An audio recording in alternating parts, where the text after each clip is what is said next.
Don't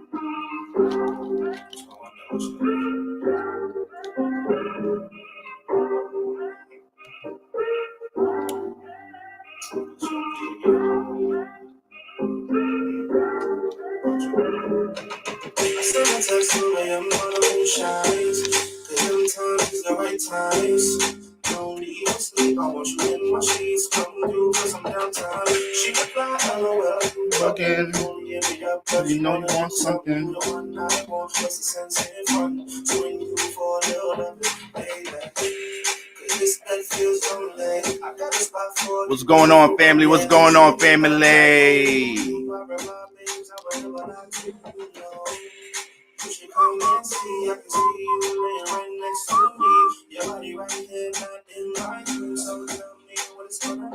Baby, I want you, and I want you.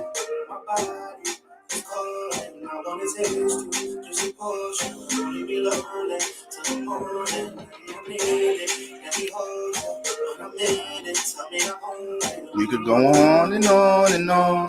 We could go on and on and on.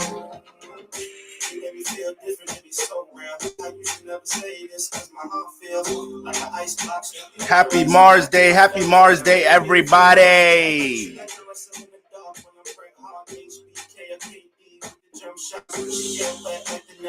All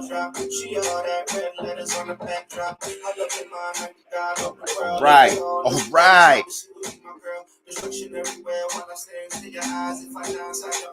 Follow your demise.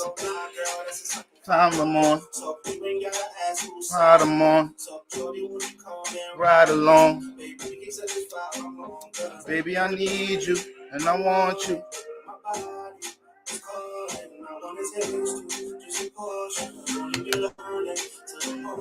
Baby, I need you and I want you. We could go on and on and on. We could go on and on and on.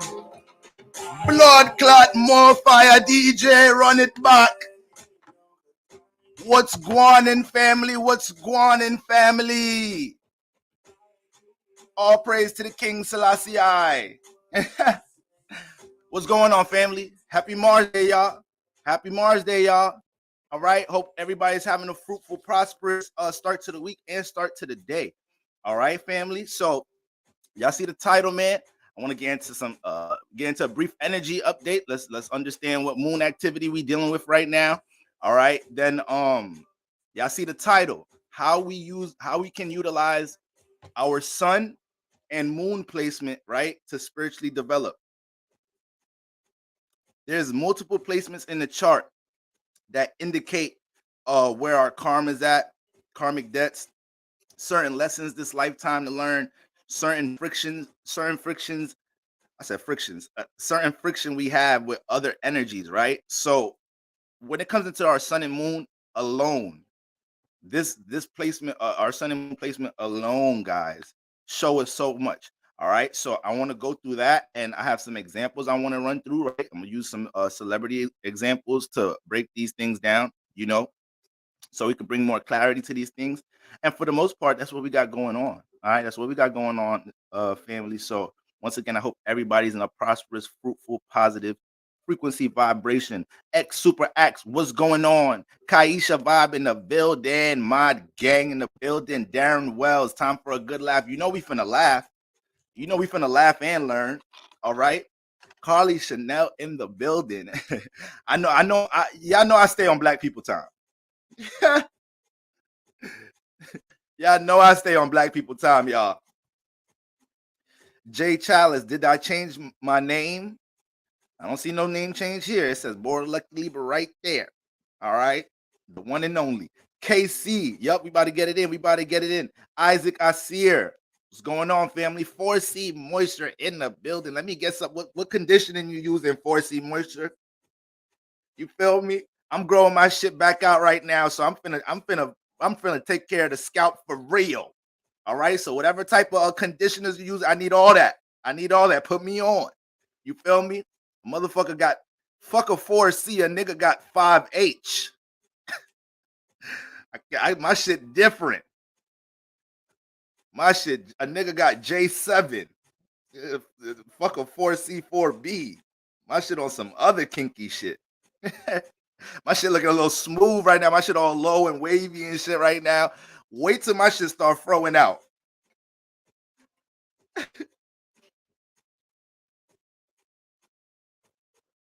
Kenze Yi C in the building. The title definitely hit. Oh yeah, we finna dive deep. We finna dive deep, guys. All right, from the hip in the building. I started Mars Day going for a 2.5-mile run and shooting career shots. Fuck it, let's get it. Oh, you in alignment, family. You in alignment, family. All right. We got an extra we got a little bit more access to some vitality. Okay, to a motivated charge on a Tuesday just by default. So you always want to make sure. I always like to utilize a Tuesday to get a lot done. I ain't really trying to do too much on Mondays for real. You feel me?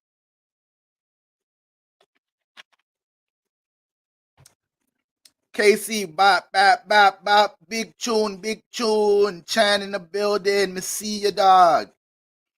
Are you taking requests for moon and sun? May want to clarify that question a bit more, but when I start talking about these things, I'm gonna give plenty of examples.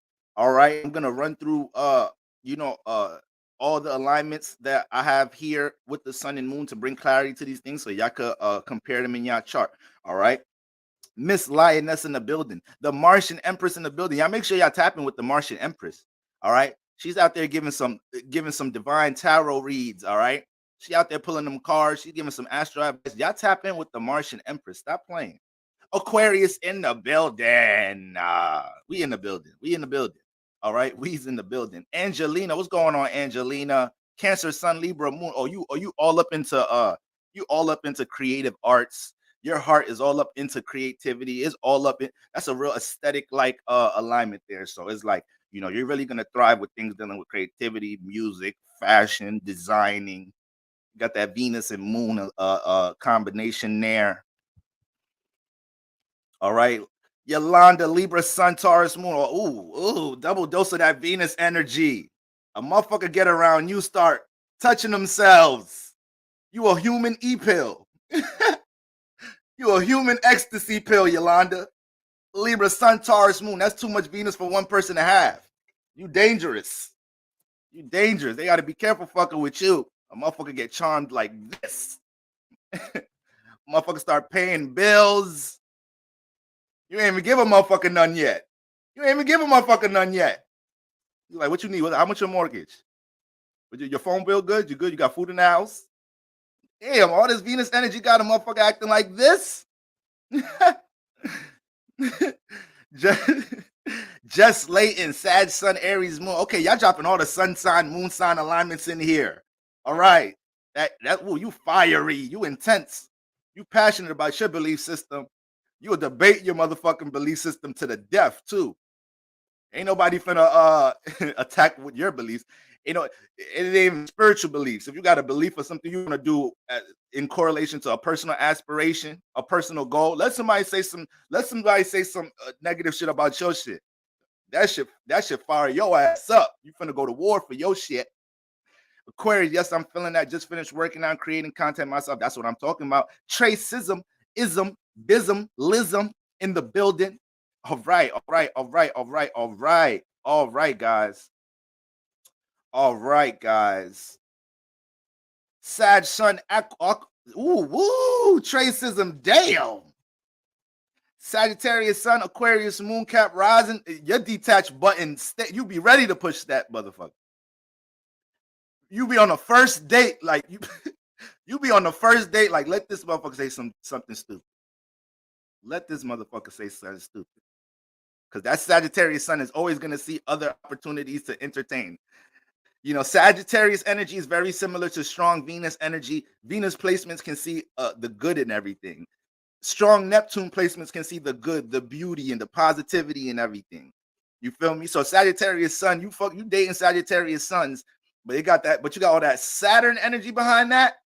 Oh yeah, as soon as a situation, an intimate situation, when somebody starts to feel like you know, it's restricted, it starts to feel like it's a little stagnant, it ain't that exciting.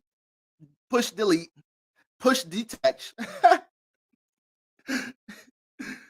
Why is it Mars Day? Because every day of the week has a planetary ruler.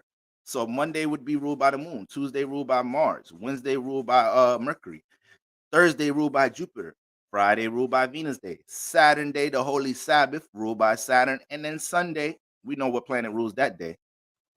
It's right up in the name. All right. All right, God. Oh, Cancer, Sun, oops. Cancer, what's that? Cancer, Sun, Scorpio, Moon, Scorpio rising and Moon. Oh man. Oh man.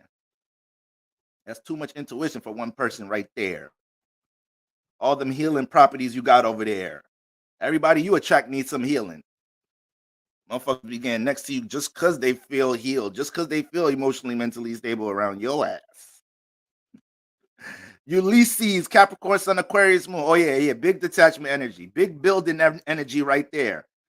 Every friendship relationship you deal with, you telling them how they could get structured. Like, that's the problem, bro. You know how to do this, that, and the third. You need to use these resources, and you need to start building like this. You need to distract. You dealing with all these distractions. You do this, that, and the third. You have all that Capricorn Sun by default. Your natural awareness is gifted because you're able to see how you're able to add structure to things. So you can build frustration with yourself having all that Saturn energy when you're not on top of the things that you believe can bring stability in your life, because intuitively you know better. Intuitively, you know what steps it takes to bring foundation into your life. But when it comes to others with that type of alignment, because Aquarius is a relationship sign, right? So being an air moon sign, your emotional needs, your emotional awareness correlates to things dealing with connecting, relating, observing and analyzing relationships in the world and your tendencies of others in relationships, but you do it through a strong Saturn perspective. So you manifest networking opportunities, you manifest natural opportunities with people wanting you to be a part of the community, a part of the group, because they know you can bring structure to it.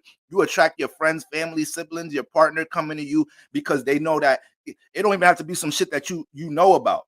But a friend, family, sibling might come to you like, yo, can you help me? I'm trying to figure out how to build structure, this, that, and the third. Even if you don't know what is it, you're not familiar with the thing they're trying to build, you know how to aid them to build some type of blueprint to help them get structured in some type of shape or form. Big Saturn energy right there. All right. Okay, guys. All right. We are in the building. We are in the building. We are in the building. All right. Ready and willing. Ready and willing. When I pay for my reading, can you do it live? You would like me to do your reading? I actually had ideas to do that in the past, just to give people a display, a representation of how I like to do reading. So I'd definitely be open for that if that's something you want to get into. I think that would be dope. All right. So tap in with your boy and we could get that set up. All right, family. All right, family. Okay. The moon has shifted, guys. Let's get into these energies so we can get right into the topic for today. So the moon has shifted. It's currently 0 degrees Sagittarius. All right. So we're dealing with that moon transit, moving from that deep, penetrative, transformative, transmutative, passionate Scorpio placement.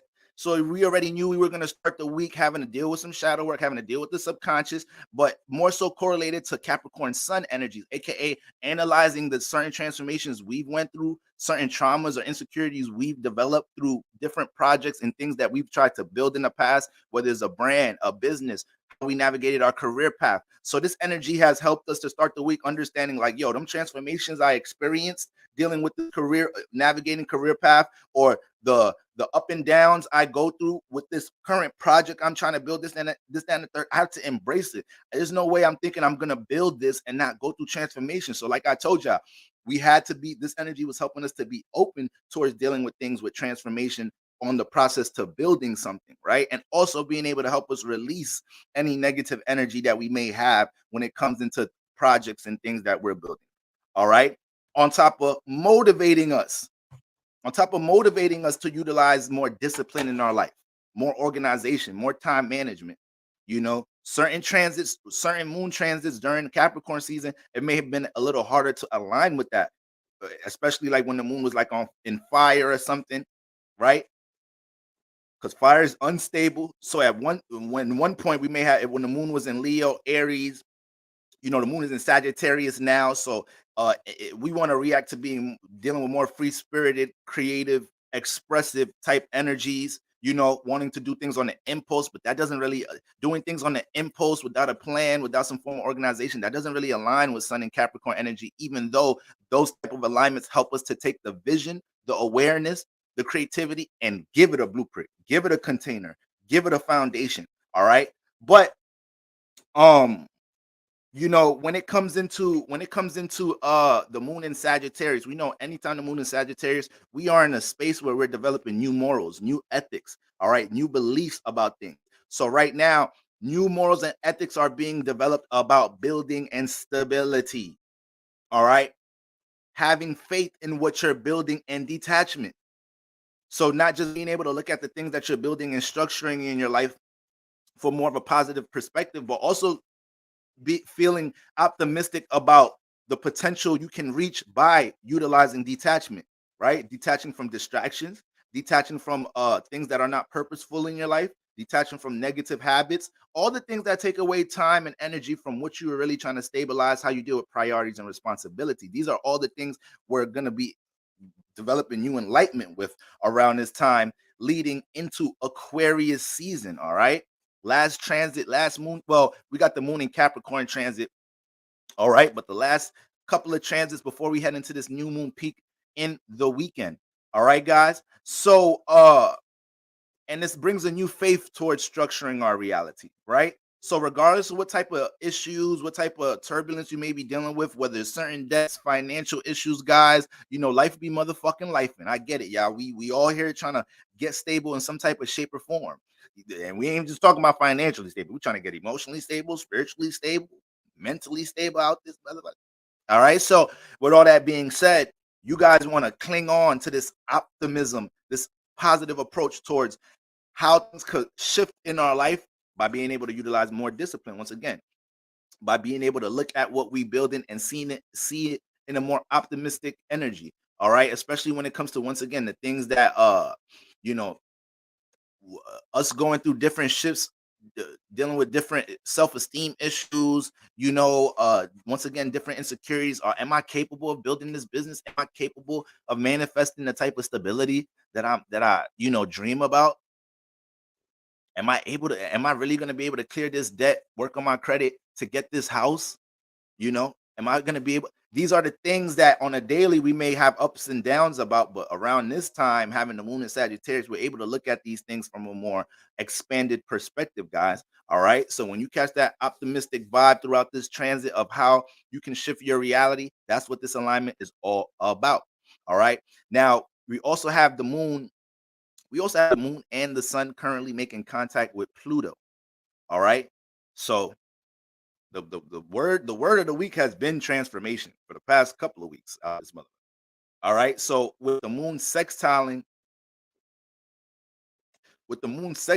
Pluto, this makes us want to react towards transformation. This makes us want to react, even though the moon is moving out of Sagittarius, Scorpio. This alignment still gives it a Scorpio feel. It still adds a Scorpio-like vibration into the environment in some type of shape or form, because Pluto correlates to them eighth house energies, right? Dealing with transmutation, dealing with getting to the root of things with our trauma, with our subconscious, right? Dealing with our long-term passions and goals, dealing with power and control issues, understanding how to release tension, right? So this is what we're more motivated to deal with and embrace around this time. Is a sextile. So this is a harmonious alignment with the moon. So it's easier to deal with power and control issues. It's easier to acknowledge them at the moment. It's easier to acknowledge attachments. And it's easier to look at the things, once again, moon in Sagittarius, Pluto in Capricorn. So Pluto in Capricorn has constantly been influencing transformation with how we deal with this social construct. Just look at the world since Pluto entered Capricorn.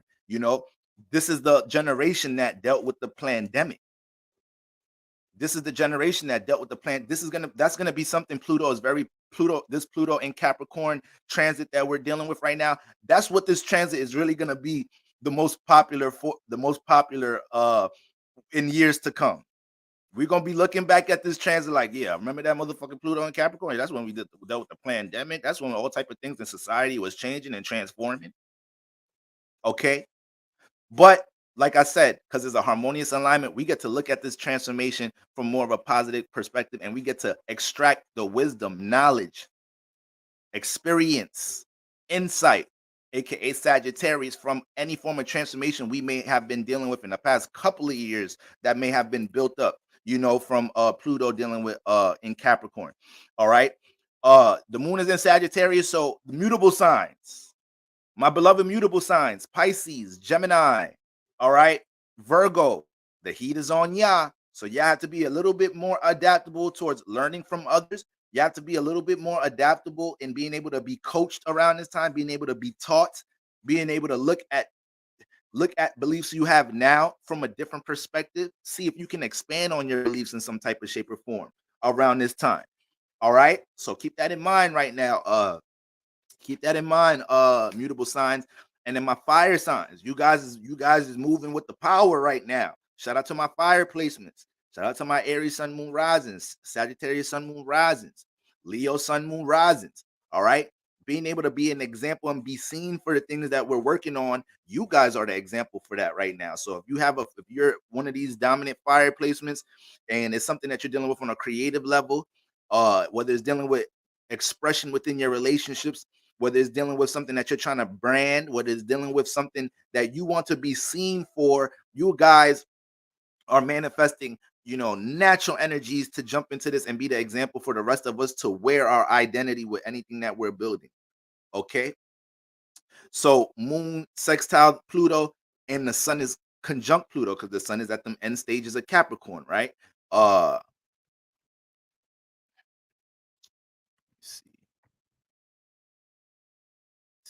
see, let me see. Uh Yeah, the sun is 27 degrees Capricorn, Pluto's 28 degrees. All right. So we could anticipate when the sun gets by Pluto, we know how intense Pluto is. And the sun represents our identity, how we're seen, the body, the vessel, how we express ourselves, how we take action, our ability to be proactive. So all these things are undergoing some form of transformation within this next couple of days, with the sun being in a conjunction space near Pluto. So it's easy right now to be a little heavy on yourself. Now, conjunctions, this is supposed to be looked at as a harmonious energy, but sometimes, once again, when planets are that close and they're sharing the same space, they're heavily affecting each other. So we need to be able to lean on the positive side of this teamwork, of this partnership at the moment. All right. It's possible with Pluto by your sun to wake up today, look in the mirror and be heavy on yourself. Like, damn, I need to change this about myself. I need to transform this about myself.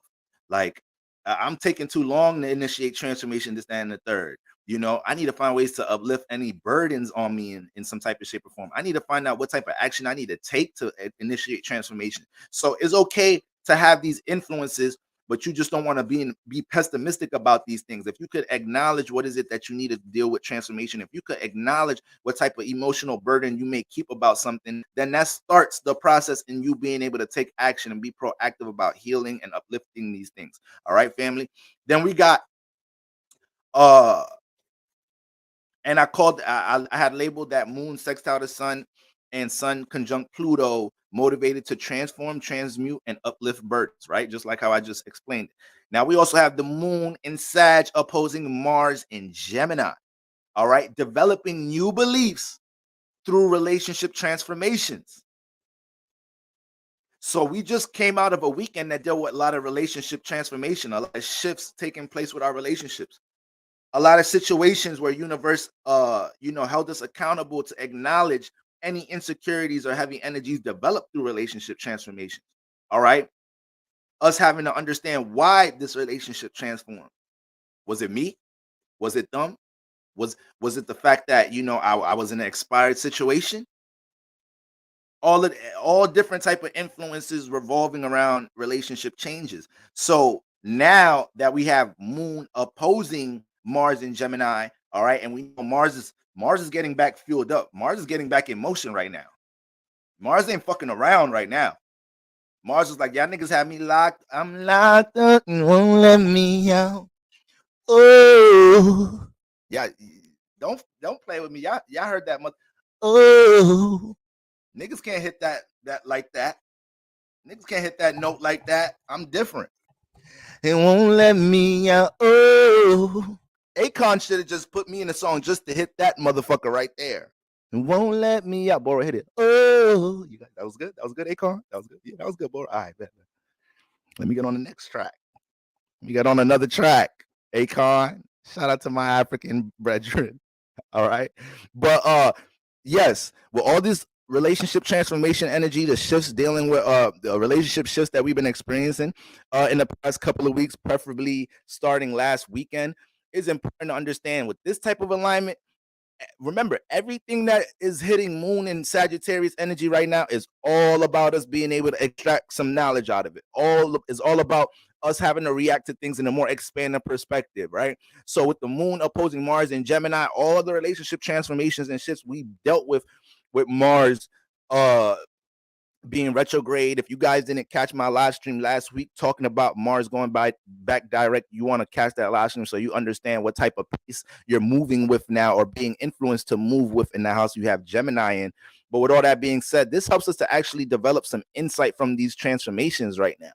All right. And it's also helping us to understand how the differences in our beliefs, aspirations correlate to the people that we're close to. Gemini, close relationships, familiar relationships.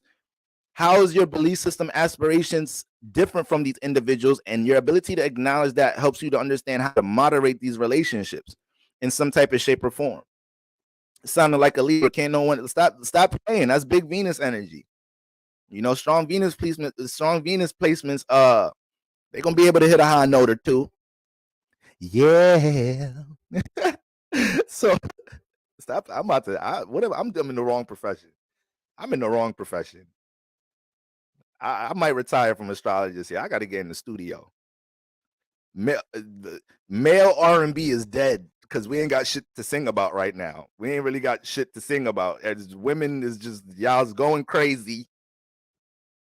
Women out here moving like thugs. We ain't really got no sensitive shit to sing about right now. We can't pull out no Carl Thomas tracks, no nothing. I'm emotional. There's nothing to be emotional about right now. Everybody just doing their own shit. Everybody just getting nasty. Everybody just want to be a freak nasty in the age of Aquarius. All right? Let me see what y'all talking about. Any other Scorpio risings completely disassociated and running on E? I literally could get a call that something else has gone wrong and I would just stare at the wall at this point. Well, you know, you just Scorpio placements, you just had the moon transit through your energy. And that's the thing, guys. You know, if you have strong Scorpio placements, you got to understand whenever the moon is in Scorpio, even though the moon is favoring your energy at the moment, the moon is still uncomfortable in Scorpio. So even as a Scorpio placement, you know, the energies is in your favor around the time the moon is in Scorpio, but it's like you're still forced to deal with some deeper form of transformation or deal with some deeper form of shadow work. And you're like, God damn, this is my life on the daily. So when the moon is in Scorpio, it intensifies that a bit. So Scorpio placements, let this energy pass. All right. Let it pass a bit if you're dealing with any form of, you know, turbulence a little bit. You know, Oscar Gabriel, what's going on, family? It said Chris Brown. Chris Brown, one of the only ones holding it down. But if you compare male R&B today to the 90s, you're going to see you're going to realize like, damn, this shit is really dead. This shit is really dead. Niggas ain't singing about nothing right now. Niggas is not singing about shit. All right. Ooh, okay, yeah, Kayla. Oh, yeah, you all, woo. Scorpio rising, Venus, Mars, and Chiron. Intense emotions about connection and intimacy. God damn. I know that brings a lot of vulnerability when you start dealing with that love vibration. You start liking somebody, you be like, here we go again. You start liking somebody, you like, here we go again. Ain't even shit happened yet.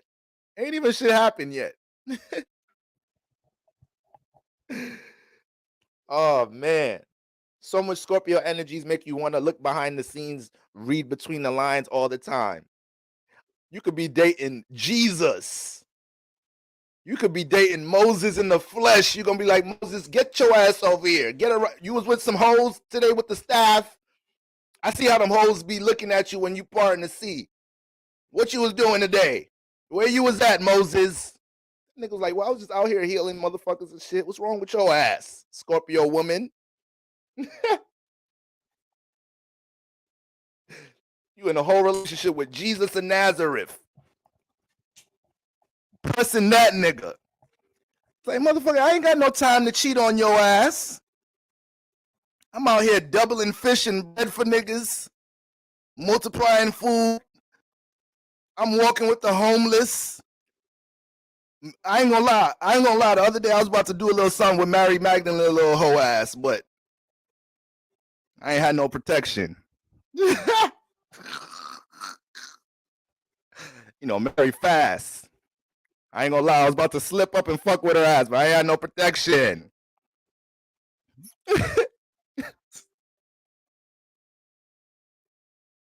Scorpio placements, relax. Relax with y'all ass. Give a motherfucker a chance to fuck up. Give a nigga might was about to fuck up and do some other shit. You ain't even allow that shit to happen first. Start pressing the nigga about that shit first. You start intuitively picking up a nigga about to do some shit. Love me a Scorpio woman. I love y'all. Love y'all. Devoted towards that connection once it's established. I ain't got to worry about my Scorpio woman paying attention to shit but me. Because once she get comfortable in some shit, she don't want that shit to transform because it took so much work to get in there. It took so much work to establish the connection. All right? My only thing with Scorpio is y'all just got to make sure y'all not taking all the negative energy from y'all past relationships into the new motherfucker. That's the only thing right there. It's like, baby, I love you. I know you love me, but I'm not your old nigga. I'm not that nigga. Have I put my hands on you? Have I cheated on you? Have I lied to you about anything? All right, we've been doing this for how long? A couple years now, right? You still, I'm not that nigga no more. I like that. That's you dealing with a whole new nigga now. All right. I have my eye on the Scorpio chick right now. I'm taking my time. You're from the hip. You ain't got no choice. So you taking your time with a Scorpio chick. You ain't got no choice right now. They's finna take their time. They gotta analyze all different energies and emotional influences and all different type of shit. Scorpio woman listen. Scorpio woman be mad as hell when she do some shit fast with you. Scorpio woman be mad as hell at herself. She might smile in your face about it, like, yeah, last night was a good time to stand at third. She get home like, I know I did not give him some on the first link. I know I did not give him some on the first date. What's wrong with me? Either I'm being too slow with love or I'm being too intense and impulsive. What's wrong with me? As soon as the nigga texts you like, yo, what's up? Last night was everything. I'm getting ready. I'm looking forward to this next date this weekend. You feel me? I feel like we really got something good going on. I'm invested in, pouring into the potential of what we got going on. Just hope you're having a great day. This and the third. Hit me if you need anything. I just sent something to your Cash App. Oh, yeah, now it's over. Now she back high as hell. Now she done forgot all that shit. Now it's over. Now in her head, she's like, all right, I made a good decision then. I guess the impulsive, and I guess it was good to be impulsive. Thank you, Mars. Thank you, Mars. You always come through in some type of shape or form.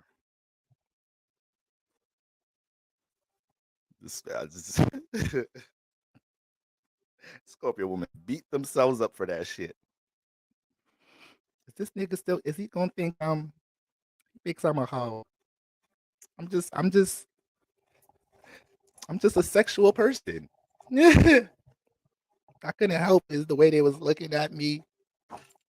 Look, you gotta look Scorpio woman in their eyes. You just gotta look in their eyes for real. You gotta penetrate that motherfucker. If you haven't noticed dealing with a Scorpio, if you haven't noticed from the hip, you say you're dealing with a Scorpio woman right now. Watch.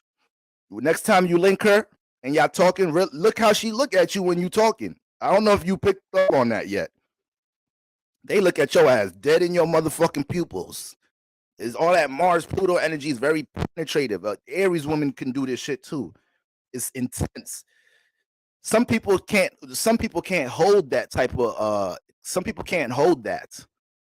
It's hard for people to look at a motherfucker, right? Shout outs to Travion McCain. Appreciate the donation, appreciate the cash out. Much love, family. All right. But if you realize some placements, that shit too intense. You know, if you look a motherfucker dead in their eyes, you should get used to looking at people in their eyes when you talk, because that gets them to understand that you ain't fucking around. Motherfucker talking to you, looking here, doing that, this, that, and third. That body language, I mean, body language goes a long way. But you looking at a motherfucker in their pupils, they know you serious about some shit. The eyes is the windows to the soul. All right? All right. Well, watch that. You didn't watch that from the hip. You're gonna be looking at her, boy. I'm a Scorpio rising Taurus sun. That should be a stare up. Oh shit, yeah. So okay. All right. Her sun is all up in your first house and shit. Oh yeah, that shit. Y'all needs to take it slow. Y'all needs to take it slow. That's a lot of passion right there. All right. Then it's gonna be it, but the more patient you are, more gradual you are, the more motherfucking how all the intimacy in the long run is gonna, all that shit gonna feel so good. It's gonna feel, y'all gonna feel so worthy of that connection. You know, I can literally make you feel my energy by shooting you a look. That's that Aries shit, man. I mean, that's that Mars shit right there, man. I look everyone in their eyes, Scorpio moon in the seventh. Woo, woo, woo. Oh my fault, brother. My fault, Trey. My fault. My fault. I'm the same way. I'm the same way too. I would have been just like you. Like, come on, bro. God, you gonna say my whole government on this mother? What the fuck? Damn, you was just talking about Scorpio placements too. Don't you know the niggas don't like that shit? You just gonna do that shit? My fault. Yeah, the moon is in fire. We mad expressive right now. I could be a little impulsive with my communication right now. A bit more. Sorry, guys. Sorry. All right. Appreciate it though, brother. I really do appreciate it. I got Mars and Scorpio in the 10th. Always wanted to be a dancer. Didn't know why until I learned about my chart. Lilith and Leo. Ooh. Yeah, Lilith and Leo could definitely embrace dealing with seductive, sexual, creative expressions. You know, Lilith and Leo, that's the devil in the red dress energy right there. Shorty pull up in the party with the red dress on, red bottoms, and steal the show. That energy could have a real seductive aura. And then you already got Mars and Scorpio. All right. Mars and Scorpio are real seductive individuals by default. All right. Holla at your boy, Mars and Scorpio on deck. All right. So happy birthday, brother. Happy birthday. All right. Hope you enjoy your season. Shout out to all my Aquariuses in the building. All right. Y'all getting ready to get lit. Okay. So boom, guys. So that's the moon opposing Mars in Gemini, right? Developing new beliefs through relationship transformation. So regardless of how turbulent things may have been recently in your relationship life, social life, this is definitely a time where we could bring some understanding to these situations. Okay, be a little bit more selfless, trying to understand the love language of our partner in some type of shape or form, or understand the different aspects to the people that we're surrounding ourselves with, and then we communicate with. Yeah, y'all Lilith and Leos don't play. Y'all don't play. Any placement in Leo is something that gets expressed. It gets seen a lot out of you because it's strong sun energy. So you got Lilith in that motherfucker.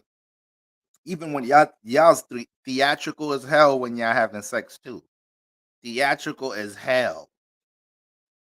If you want to make films, make movies, watch them with your partner. A motherfucker asks for some pics, like, yo, babe, send me some nudes. Your shit is elaborate. Ask Lilith and Leo for some nudes. They're gonna have music playing in the background. Put on some lingerie. Like, ooh, all of this? I didn't. Okay, all right. You getting real creative with these nudes. And real creative with these videos.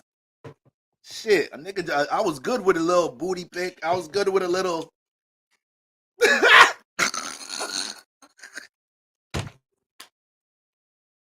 I was good with a little one of these. Well, fuck it. You gonna gonna throw the whole shit at a nigga. You gonna make this shit creative. All right, I'm fucking with it. Can you send me about 2 of these motherfuckers a week? Because you made the shit look like a TV show, so now I want to see what's the next episode. Like a motherfucker. I'm trying to see what type of film you make for a nigga next. Motherfucker video start in the dark, then the light come on and shit like, oh shit. Damn. Just asked for some pics. She sent me all type. Damn. I was good with just a little. I was good with a little pic, sending me a pic on IG and the shit expiring. I was gonna screenshot the motherfucker anyways, but I was good with that. But I'll take it. I'll take it. Shit. So, you see, stop, y'all, stop. Let me get through the end. Stop playing, y'all. Y'all play too much. I'm not taking no more blame in 2023 for fucking around. I'm blaming all of it on y'all. Because y'all never, this is y'all fault. So that's what we got going on. Moon opposite Mars and Gemini, guys. Then we also have the moon squaring Saturn. Remember, even though Sagittarius, the moon is still on that cusp, right? The moon is on the cusp. I'm so Scorpio that I don't send news to suspicious. They'll be shown or sent to the that's that. Yep, that's that 8th house Scorpio energy. Yep. Why I'm gonna send you news? You're gonna just see it in person. Just gonna see it in person. Like, take a memory snapshot when you get to see this motherfucker. I feel too paranoid having my nudes in the air. Lilith and Leo might not give a fuck about all that shit. Leo energy just be wanting to be seen. Yeah, I realize Leo placements don't care about what type of attention they get. They just care about the attention they getting.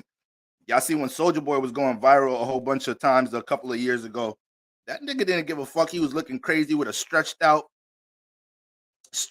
dehydrated headband dehydrated as hell, wrinkled. Nigga, if you don't go iron your headband, Gucci headband looking like it been through some things, chapped lips. Soulja Boy just on camera looking crazy, but the nigga going viral every day. Nigga on Breakfast Club. They don't give a fuck about none of that other shit. I'm nigga, the whole world looking at me. I must be doing something right. So you put Lilith and Leo, fuck it, send my nudes. I don't care. These shits is fire. Send these shits. Send them to your homies. Put them in the group chat. Don't give a fuck. I know these shits look fire.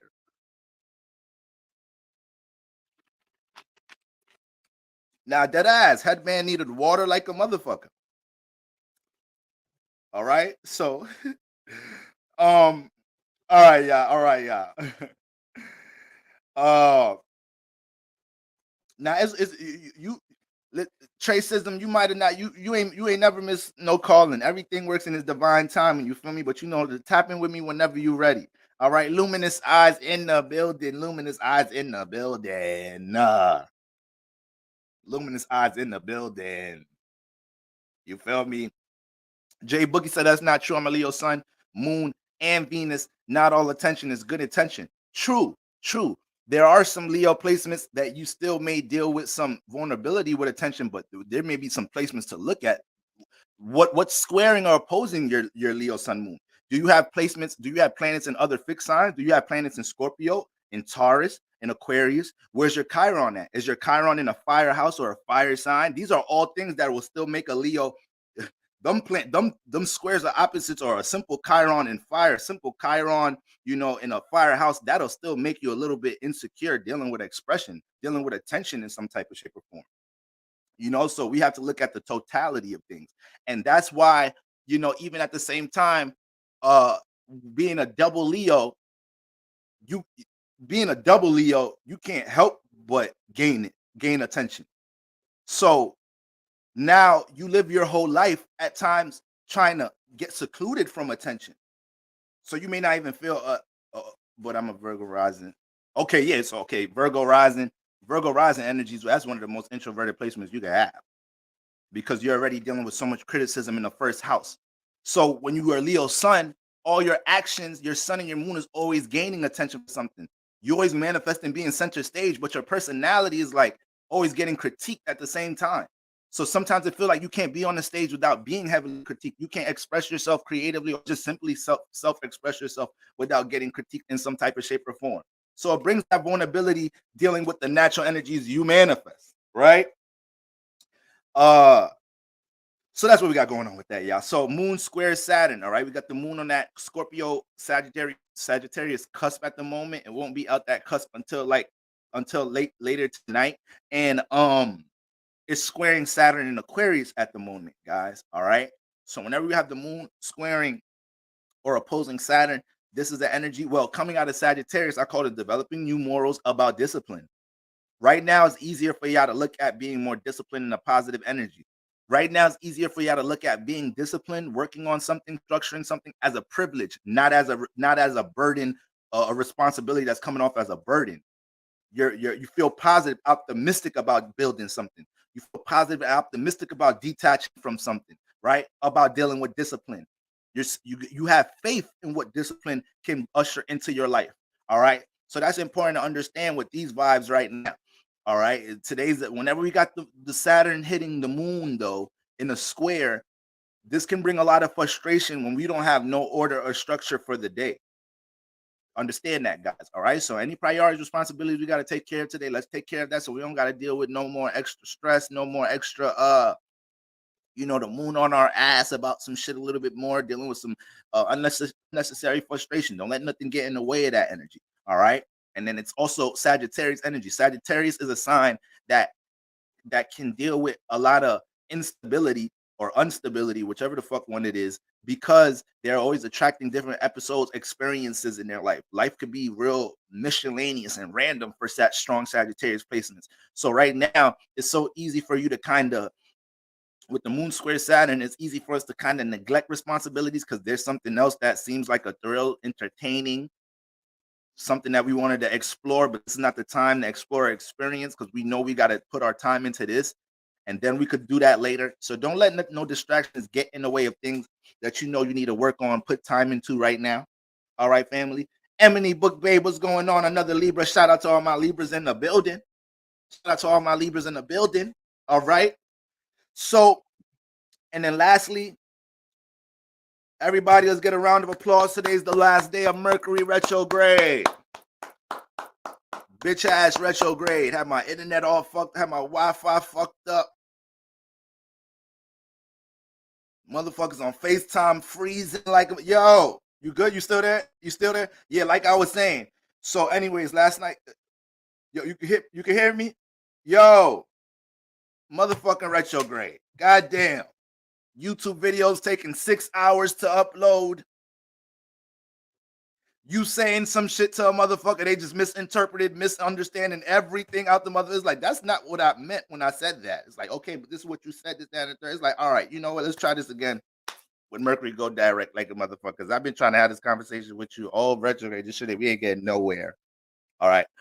I have posted a clip from yesterday's live stream on Instagram breaking down how it's important to understand that during retrograde periods, you have to use your intuition and discernment, understanding did this person, place, or thing, situation resurface because it's something to learn from and understand in the moment before I go back into a direct phase, right? Or is this something that I need to get back into pouring into? Is this a relationship I need to get back into, a partnership I need to get back into pouring into?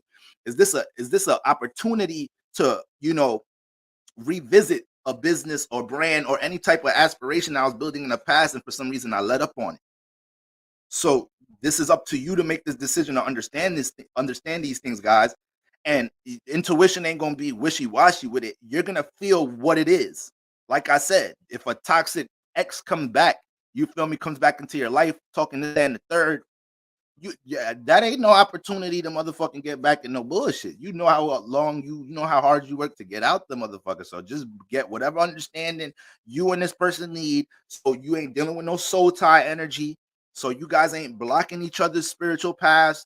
All right, soul ties are that serious.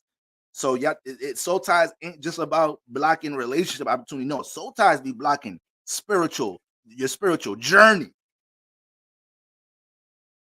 All right. You get out of turbulent relationship, like you guys, we gotta be more mature, spiritually mature in our relationship. So if you gotta learn to agree to disagree, You gotta learn if a motherfucker want to break up with you. All right, you don't want me. Don't talk to me. Don't want me. Go ahead and free yourself. Like, free yourself. Somebody don't want to fuck with you. Free yourself. All right. And if you don't want to fuck with somebody, you can't be holding yourself guilty because it is what it is. Spirit said this was expired. I got to do what I got to do. All right. But at the same time, you have to do your best to make sure you do things in the most reasonable way, even if it was a turbulent things. Sometimes, guys, we could be in relationships that we are emotionally invested in, we have a lot of history with, and then we get hurt. Whatever, we get hurt, we get disappointed. It's a turbulent breakup. We're spiritually inclined. Everybody in this chat spiritually inclined, which the spiritually inclined ones is a very low percentage. It's under 1% in the world, like a motherfucker. They talk about the top 5-10% financial brackets. That we less than 1% in the world. So with all that being said, it's important to understand that when you get out of a situation with somebody that you was really emotionally invested in, whether you got to take some time, some space to let things subside, to stand the third, or even if you're not gonna feel like you're gonna communicate with the person, you have to find ways to release that energy within yourself. Let God and universe know, like, yo, I don't know if that person is releasing the tension. I don't know if that person is still holding grudges against me, but God, I ain't got it in me no more. I am releasing. I'm here to be open and understanding about that situation. Yeah, I'm still a little hurt, still a little disappointed, but I ain't holding no grudge. I ain't sending no negative energy telepathically. All right, that's too much energy. That's too much energy you putting into something that's already expired. All right, what is a soul tie exactly? Think you're describing my current situation. So a soul tie would just be like a situation you're really emotionally invested, in a relationship. You built a strong emotional connection with somebody, and then because of a turbulent ending, right? Now there's static. There's static. There's a knot in that connection now. You guys didn't end the relationship easing the knot out. You didn't end the relationship agreeing to disagree, which most relationships don't end like that in the first place. So this is why you have to embrace that time, that solitude, that healing process, or that situation post breakup, to be able to be one with yourself, understand everything happened for a reason. The more you hold that shit, the more that is harder for that connection to disperse in a more, in a more spiritually easing manner. All right. It's going to be harder to tie a connection with somebody else when you still have that strong connection with somebody that it ain't really get, you ain't really get to release that energy like that. You ain't really get to bring understanding to yourself in that situation. And sometimes you just got to give people grace. Sometimes you just got to give people grace for shit going on in relationships. Sometimes you got to give yourself motherfucking grace. All right. I've been toxic before in my relationships. I know I ain't the easiest motherfucker to date. So if anything, I got to give people, any woman that decides to deal with me, be a part of my program, walk my walk. I got to give her grace from time to time, because I know I'm intense. I know I could be a little harsh, and I'm working on it. I'm working on it. It's a sensitive side to me. I'm a little nurturing too. All right, I'm a compassionate fella. Okay, but at the same time, you know your ways. So if you know your ways, or I hope you're taking accountability to understand your relationship tendencies. You got to be able to give your partner grace, because they're the one dealing with that shit. All right. And sometimes it's real subconscious, how we don't realize the different sacrifices or compromises that our partners are making to deal with us. All right.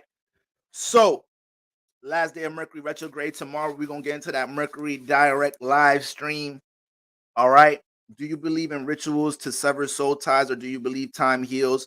I've just started getting more hip to cord cutting rituals or whatnot. Some of my spiritual colleagues or whatnot been talking a lot about that while Mercury was retrograde, while Mars was retrograde, moving into the winter solstice. So I do believe there's ritual for everything in the world. Literally, this physical realm. When you understand ritual more, you understand magic more, you understand the power of affirmation and intention more. Then you start to understand that the physical realm is a playground. The physical realm becomes a playground. All right. So this is why motherfucking witches and motherfucking sorcerers and shit, they be in their cave chilling, not going through a whole bunch of shit that we motherfucking out here going through, because they got a ritual for everything. They got a spiritual understanding for everything and a spiritual practice to manipulate the physical realm. So this shit is a simulation. This shit right here that we're dealing with, guys, you can manipulate the world as much as you motherfucking want. The more control you got of this and this, you got full control of this and this. The world is bent. The world is designed for you not to have control of that. Understand that. The world is designed for you not to have control of this and that. Because once you have control of what you're emotionally connected to, and once you have control of what you allow yourself to, what external things you allow to feed your mind, uh, you know, who the fuck could fil- you can't filter, you can't penetrate your system, you know. If you have certain mentalities about certain things and you do certain things to keep your frequency vibration in a certain energy, you know, there's only so much things that could try to penetrate that if that's your mentality about something. You feel me? So every day is another journey, understanding how to, you know, shift your physical reality based off your ability to have control of internal energies. So this is why, like, guys, you got to make sure y'all filtering y'all social media timelines. You know, the things that y'all subscribe to on YouTube, the people that you're around, the things, the TV shows you watching, all of this is constant mental programming, and our life is nothing but the results of our thoughts. You want to shift you want to shift your reality and your subconscious too, right? We talked about this yesterday. The power of your thoughts can shift your emotional vibration, right? So with all that being said, you have to make sure you're aware as to what things you're exposed to and how it affects you. Okay. Social media is literally changing the world. It's changing culture. It's changing how people look at things in their life, whether it's spirituality, whether it's business, whether it's relationships, for the worse or for the better. All right.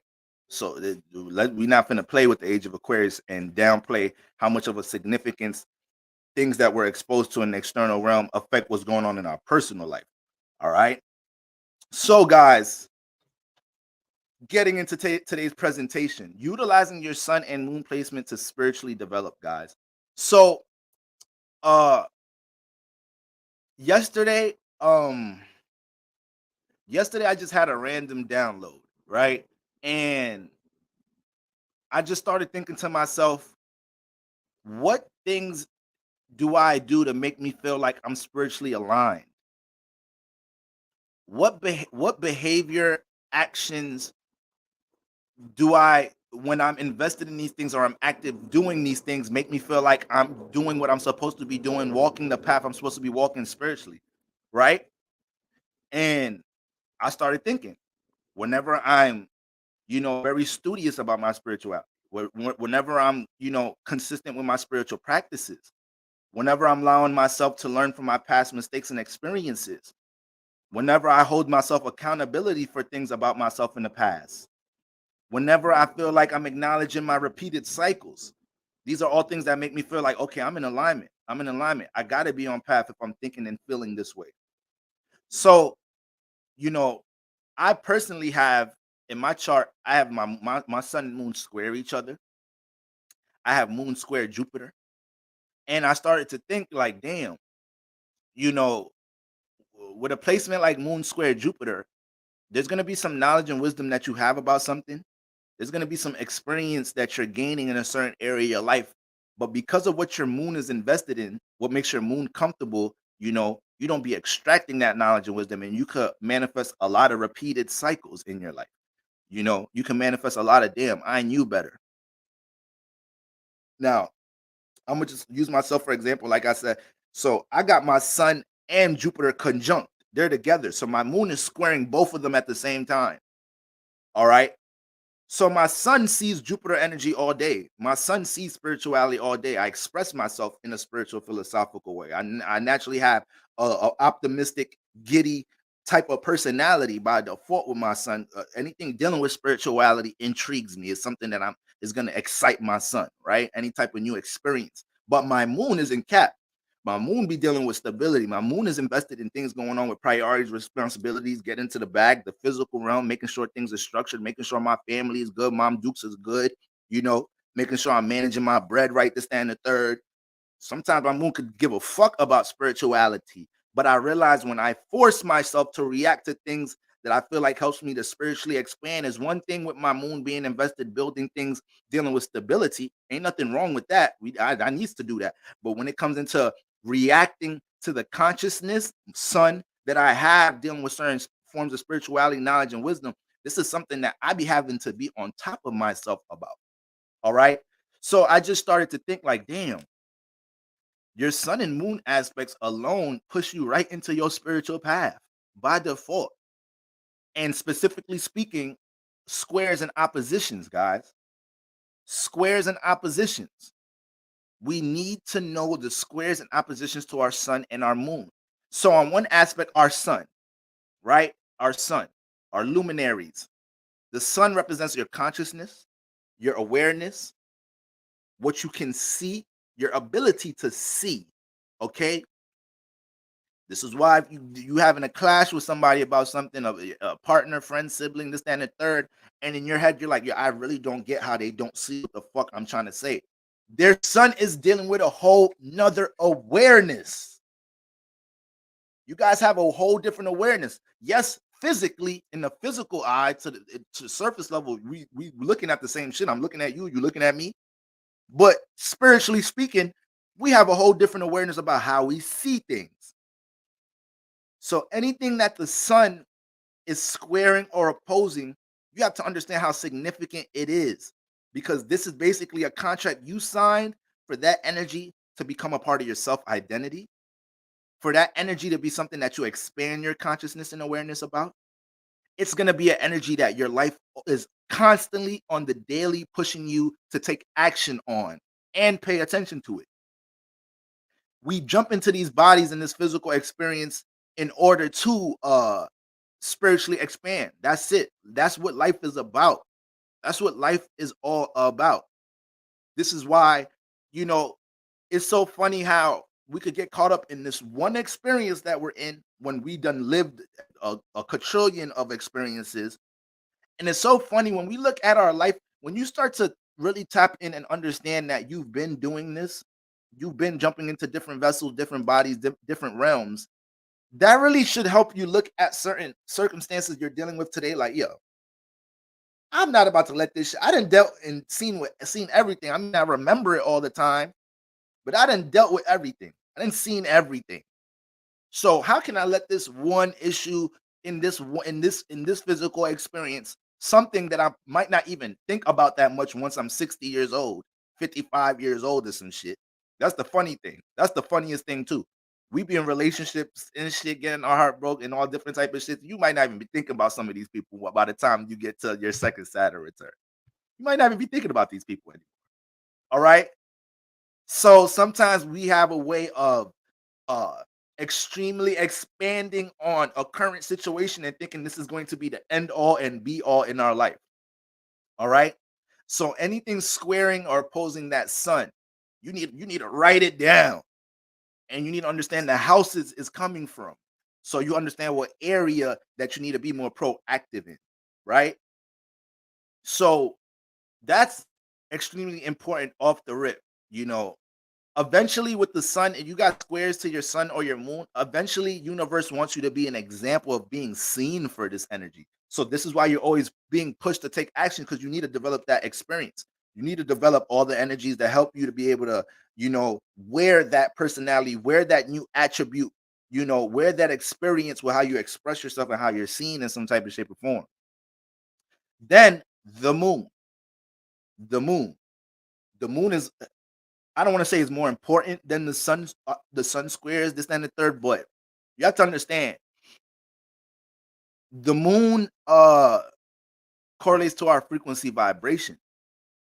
The moon is the planet that ties us into the past, into our Akashic records. It deals with memory, it deals with time.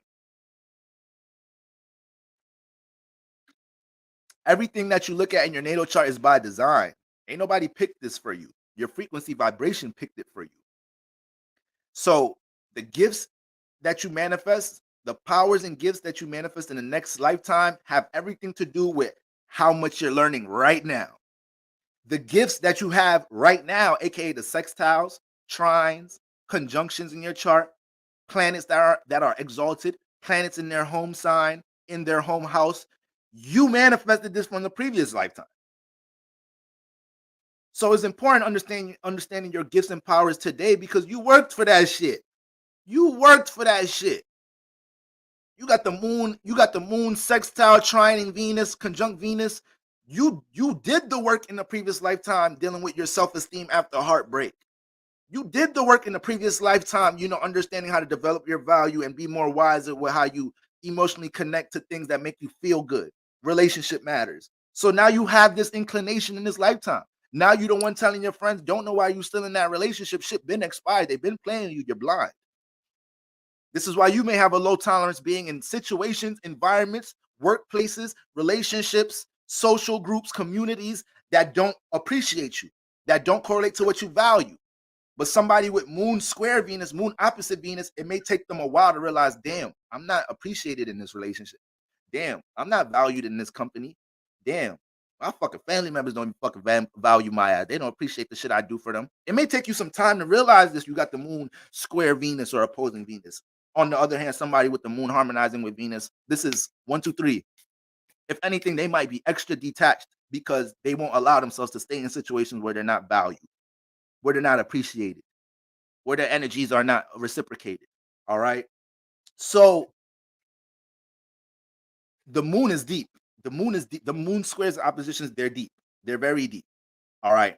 Anything square and opposing your moon is something that you have to learn to react to, something that you have to learn to understand, something you have to learn to connect to. Moon deals with connection. So this is not no energy that you're gonna act like people. There's some people back to the moon square Venus alignment. There's some people with moon square opposite Venus that think having the fuck love mentality is healthy. That's only gonna manifest a harder lesson with your moon square opposite Venus. You better learn to appreciate love. You better learn to look at love in a positive way, in a healthy way. You better learn to look at love in a wise way instead of just acting like that's a vibration that you don't need in this lifetime, that you don't need to deal with. You is opposing your moon. You're gonna constantly attract situations for it to happen, and you're gonna have to deal with the vulnerability of dealing with love. If it's something that's square and opposing your moon, you attract it more than shit that is probably harmonious. We attract energies with the squares and opposites more than we do with the trines and sextiles, because the trine and sextiles, once again, we manifested this in a past life. So it's not something that I need to keep pulling on when it's something that I already deal with, naturally. But them squares, them oppositions, we stay attracting situations for this energy. Oppositions attract. Squares got friction. All right. So that negative energy is always pulling on each other. And this is why, in order to bring some awareness to this energy, that friction is what keeps you uncomfortable. That friction is what makes you feel like you have to work on it. So you're not dealing with that uncomfortable energy. You're not getting no friction from your trines. You're not getting no friction from your sextiles. So it's almost like you could dibble and dabble in them when you want. Use your gifts and powers when you want. But the squares and oppositions, you can't run from them. And the more you run from them, the more you're going to deal with more intense situations. All right. So, please, guys, I need y'all to understand y'all moon squares and oppositions. I need y'all to understand these things. Because the more you understand your moon squares and oppositions, the more you can, develop more of a healthy emotional and mental well-being. Sometimes, guys, shout out to this YouTuber. Her name is Crimson Cure, Crimson Cure. She's a male advocate. So her channel is all about, teaching women, how to be more ladylike, helping the black community, repairing relationships in the black community, holding women accountable, to stand the third, analyzing things out in society, dealing with relationships and how the behavior of women. And this melanated woman be dropping a whole bunch of gems. And I was watching something from her the other day. There's this like influencer on Instagram. Her name is like Kira R or something. Kira something. and she be posting all type of like, I guess like inspirational type quotes or whatnot, relationship quotes, wisdom quotes and stuff. And she was analyzing this girl's tweets, her post, and the chick was talking to say basically saying how she had to be in a state of solitude and how she had to, be by herself and be, I think even said that she had to be celibate, don't quote me, but basically had to close herself off in order to heal. And the the influence of Crimson Cure was like a lot of people, women or whatnot, think that that's the positive thing to do when it comes into any form of healing, this, that, and the third. Just being in your own state, just closing yourself off. She was like, that's not gonna bring the awareness that you need if you're not taking accountability in that space. The action of just distancing yourself from dealing with love, relationships, dating, celibacy, I'm not fucking with nobody, that's not really developing anything. Yeah, it puts you in a state where you can be more connected to your own feelings and thoughts and you could process your past experiences. But that's not, if you're not in a state of trying to take accountability or understand why things transformed in some type of shape or form, then the healing process is stagnant for the most part. And if anything, what is the positive, what is the benefit in distancing yourself from the energies that you're here to learn about? you know so this is not saying there's nothing wrong with solitude. It's not nothing saying nothing wrong with celibacy or whatnot.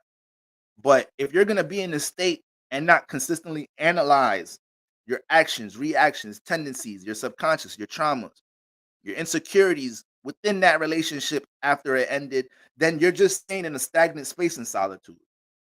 All right. So this, I say all of that to say, like, having like an alignment like moon square opposing Venus, it's so easy for you to get your heart broken, get out of a relationship, this, that, and the third, and then be like, fuck love. Fuck this shit. It's so easy to have a negative outlook on whatever that moon is squaring or opposing at times. Sometimes it could feel like such a fucking, it could feel like such a stress. I feel like we got to put so much energy to react to that energy and apply it in our lives to the point we want to run from it. We detach from it. And all that does is pull that energy harder. All it does is pull another motherfucker in your life that is like, damn, I thought I was going to be, to myself, this, and the third. I just manifested this situation with somebody. What I'm gonna do? I see potential now. I'm gonna run now. I'm gonna say fuck love now. So that doesn't help. That doesn't help a damn thing. All right. So I just want to briefly run through these aspects so you understand uh how these things eventually bring transformation into your life. Right. The sun deals with your consciousness, right? Our consciousness, our awareness. The moon deals with our frequency vibration. These are two things that help us transcend into the next realm. These are two things that help us transcend into bigger bodies, right? Look up at the stars tonight. Those spirits in them stars, they did a lot of work. They did a lot of work to be in them bodies. And guess what? They have way more responsibility than we do being in these bodies. Just like us being in human bodies have way more responsibility than a dog, than an insect, than a fish. We have way more responsibility than them niggas. But when you look up at Mercury, you're looking up at Mars, you're looking up at motherfucking different comets and stars and shit. Them niggas, they got their reality is a whole different thing because they expanded their wisdom so much that they're in a bigger body and more awareness, more spiritual responsibility.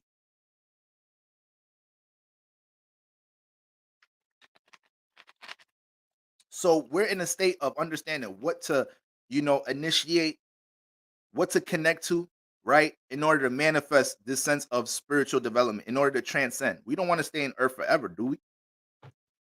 This is ghetto down here. Earth is ghetto. All right. There's all type of shit going on down this motherfucker. So let's tap into these lessons. Let's embrace these motherfuckers, and we could eventually bring transformation. So I got some examples. Some celebrity examples that I think are perfect examples of people that have embraced their squares, their squares to their luminaries. and they're examples of how they transcended or transformed their life in some type of shape or form, or this is why we look at them as being wise or experienced with this, that, and the third, because they embraced their squares and their oppositions, right? They didn't run from that friction. So sun and moon squaring or opposing each other. Let's start there, since we're going to talk about the luminous. Sun and moon, if you have your sun and moon squaring each other or your sun and moon opposing each other, your actions and your emotional intent is in two different places. They are in two different places. You create and you develop a lot of wishy-washy tendencies. You create a lot of conflict within yourself, right? Because we always got to tend to the moon first, right? We always got to tend to the moon first. So whatever the moon needs comes first. Whatever the moon needs comes first. All right. The house your moon is in is the area that makes you feel the most comfortable.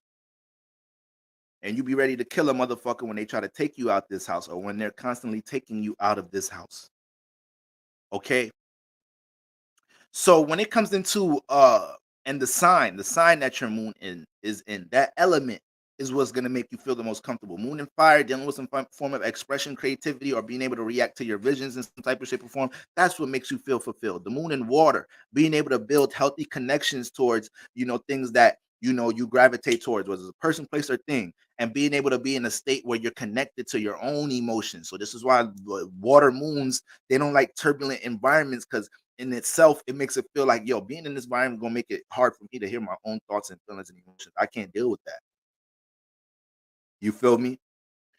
Moon and air, relationship activity, being able to connect to others, relate to others in some type of shape or form. That's what's gonna make you feel emotionally fulfilled in some type of shape or form, right? Dealing with more intellectual matters, things that stimulate the mind in some type of shape or form. And then the moon and earth, stability, right? Structure. And moon and earth individuals, I'm not just being biased because I'm a moon and earth individual, but sh- shout out to all my Taurus moons, Virgo moons, Cap moons.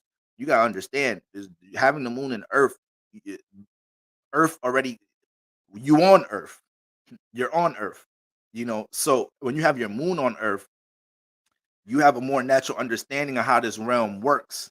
So this is why you're able to shift your reality through your natural reactions more than others. Naturally practical.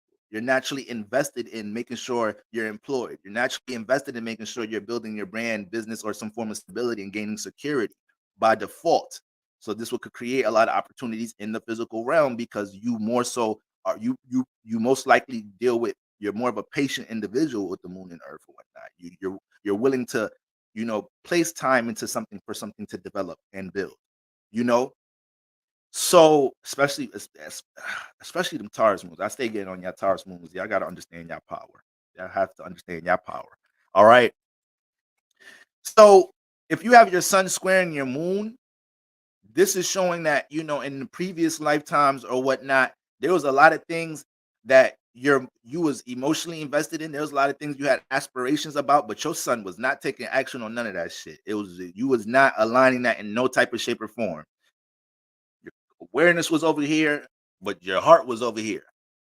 So now, even when you deal with intimate relationships, this, that, and the third, your partners, your friends, they pick up on this wishy-washy energy a lot of the time too. They pick up on that shit too. You say things you don't mean. You don't say what you really mean. Okay. So this would be if you have your sun and moon in cardinal signs, sun and moon in fixed signs, sun and moon in mutable signs. All right. That's very important to understand. Now, the sun needs to pay attention to your emotional well-being. Your sun needs to, you have the sun squaring the moon, sun opposite moon. Your sun needs to learn how to cater to your moon sign. Just like how the father this comes home and stabilizes the home. Hey babe, what's going on? How was the kids today? It was all right. Ain't no bullshit going on. There's teachers calling the house today. All right, how you doing? You all right? Your mom good? She need me to send her some money? Okay, she's all right. That sun is the sun is providing for the moon. The sun is stabilizing the moon. So if your sun is constantly not taking actions on the things that your moon needs, this creates so much internal conflict. This creates so much internal conflict. All right. You need to force your sun to pay attention to the moon. Okay. Like I said, I'm a Libra sun, I'm a Capricorn moon. My moon want to build stability, but my son be paying attention to relationships and talk too fucking much. And that should take away a lot of time from motherfucking gaining stability at times. You know? So I need to force myself to utilize the awareness of relationships that my son has to support the needs of my moon. How can I utilize my relationships to help me build stability? How can I circulate things that I'm building with others? How can I see how do I, allow myself to see the structure in my relationships or the lack of stability in my relationships? How can I connect and share resources with others? You know, and because my sun and moon are both in fire houses, I look at these things from a creative perspective or from an awareness perspective. How can I share my awareness and build with others in some type of shape or form? You know, you may have the sun in motherfucking Taurus, the moon in Scorpio. So your moon's emotional needs is dealing with, a healthy emotional well-being, is dealing with your deep motives, your deep passions about things, is gonna most likely correlate to things dealing with the occult, things dealing with mysticism, you know, things dealing with spirituality, understanding the subconscious of others, initiating transformation in your life, seeing how to, shed energies, shed skin with energies that don't correlate to what makes you feel comfortable. But your sun is in Taurus. So your sun be paying attention to the physical realm too much. Your sun be paying attention to superficial things too much. Your son don't be wanting to dive into all that subconscious transformation shit. Taurus don't even like transformation. Taurus don't even like things changing. Taurus get hired somewhere they want to. Y'all gonna make sure y'all not gonna fire me. Y'all gonna let me work till I retire, right? Taurus getting a relationship. You don't got no. We gonna end up getting married, right? There's no point in getting this relationship. We're not getting married, right? You dating for marriage, right?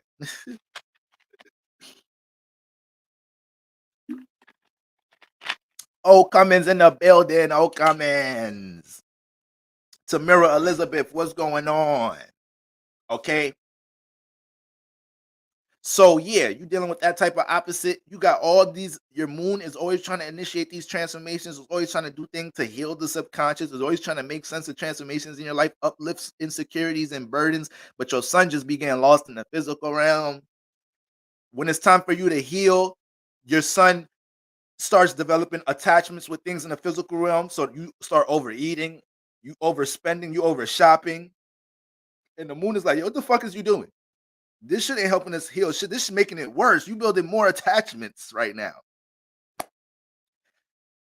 You got the sun in Libra, moon in Aries. Goodness gracious. You give off relationship energy in your appearance. You make it so easy to seem like you're easy to relate to. Then once we get in a relationship with your ass, you have ways of making everything about yo funky ass.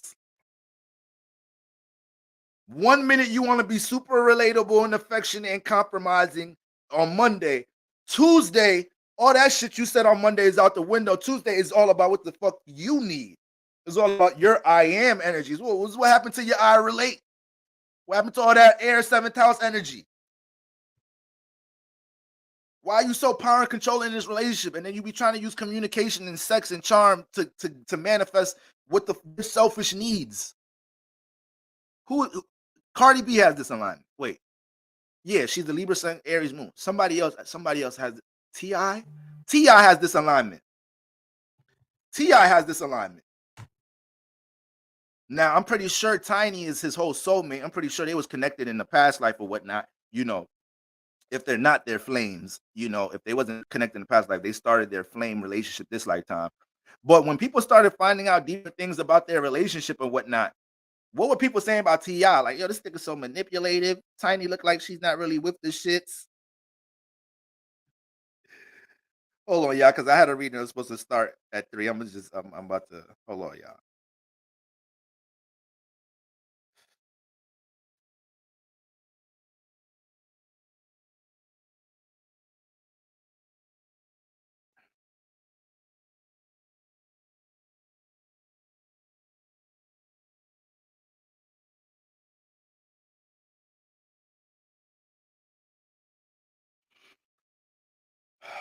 It's one of my home girls.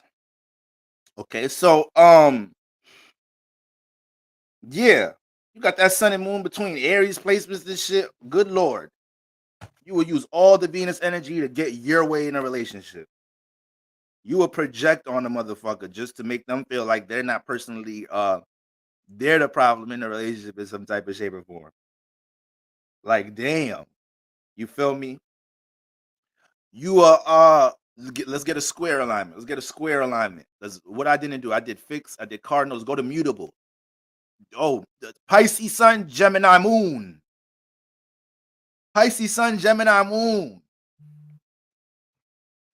So the moon, what's the moon's what makes the moon comfortable in Gemini? Being able to talk to somebody, being able to communicate somebody, exchange ideas with somebody, relate with somebody, being able to be in position to give off their ideas and their critique about something.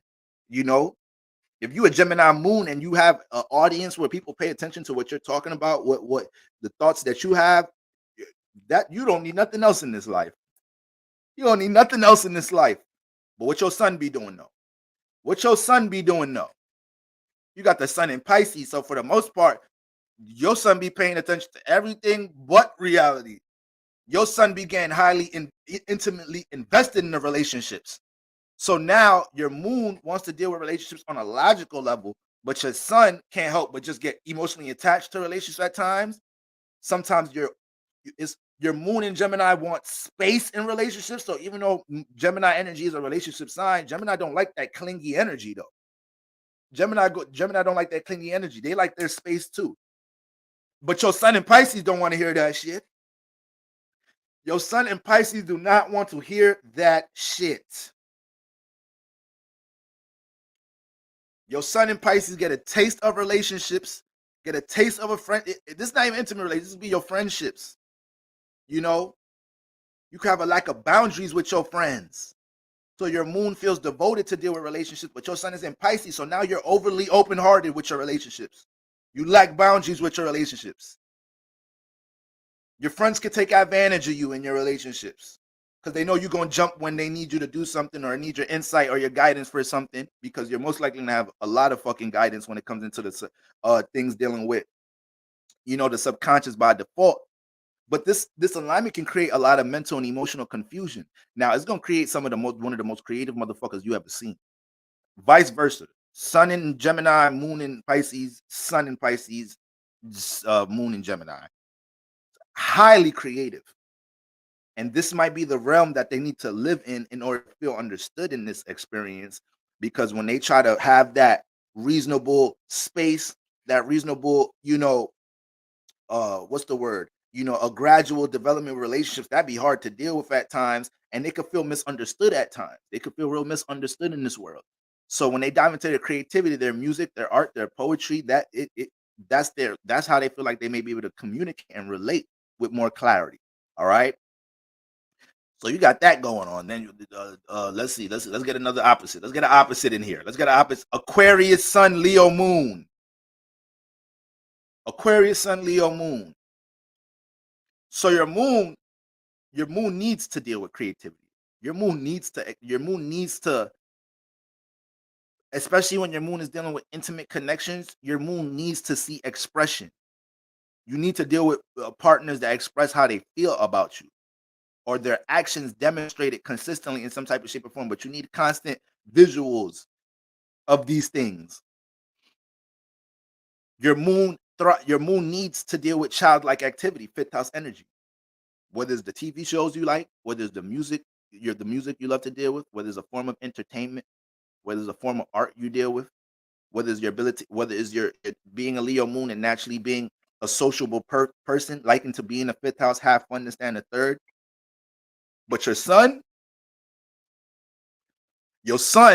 at times, Aquarius sun, Aquarius likes to deal with that networking energy, right? So sometimes you could be a little too forceful trying to get people to be a part of your program with how you like to have fun, with how you like to deal with your art and your childlike activity.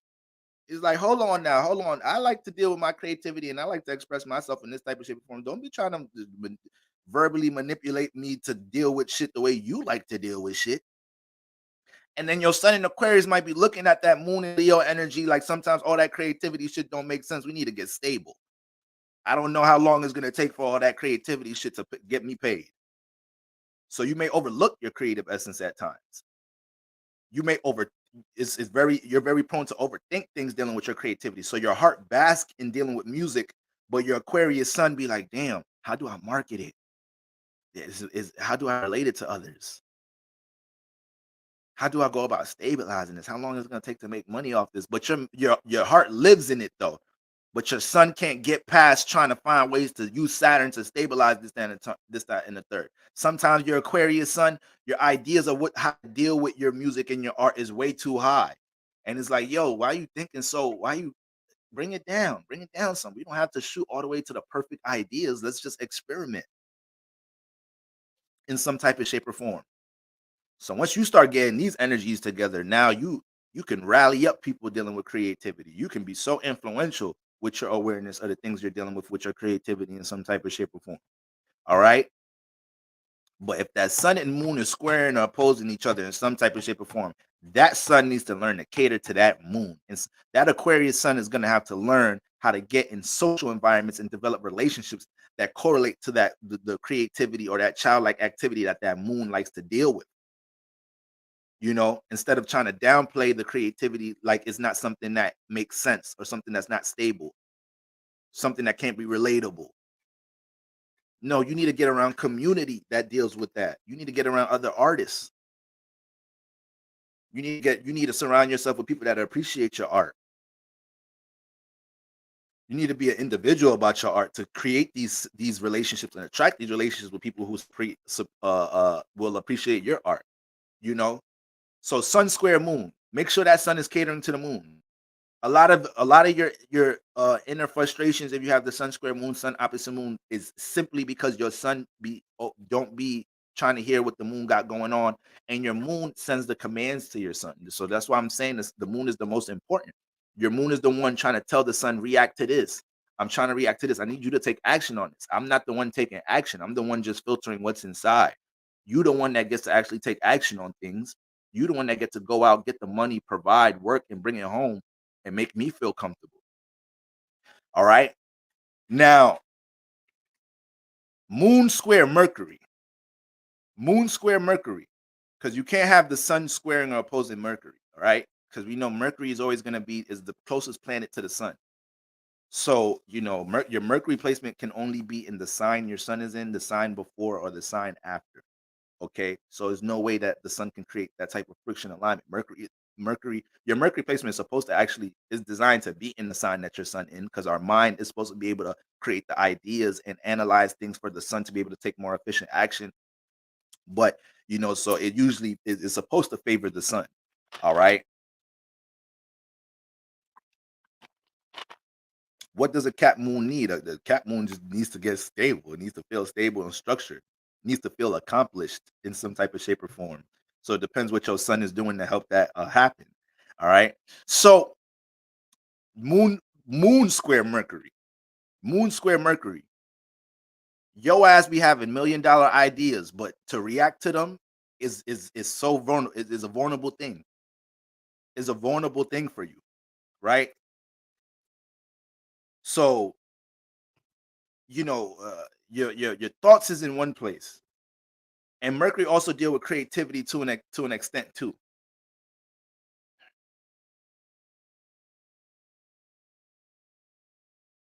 Your moon deals with excuse me, your placement deals with creativity because it deals with ideas, right? Your ability to analyze, you know, mentally organize things.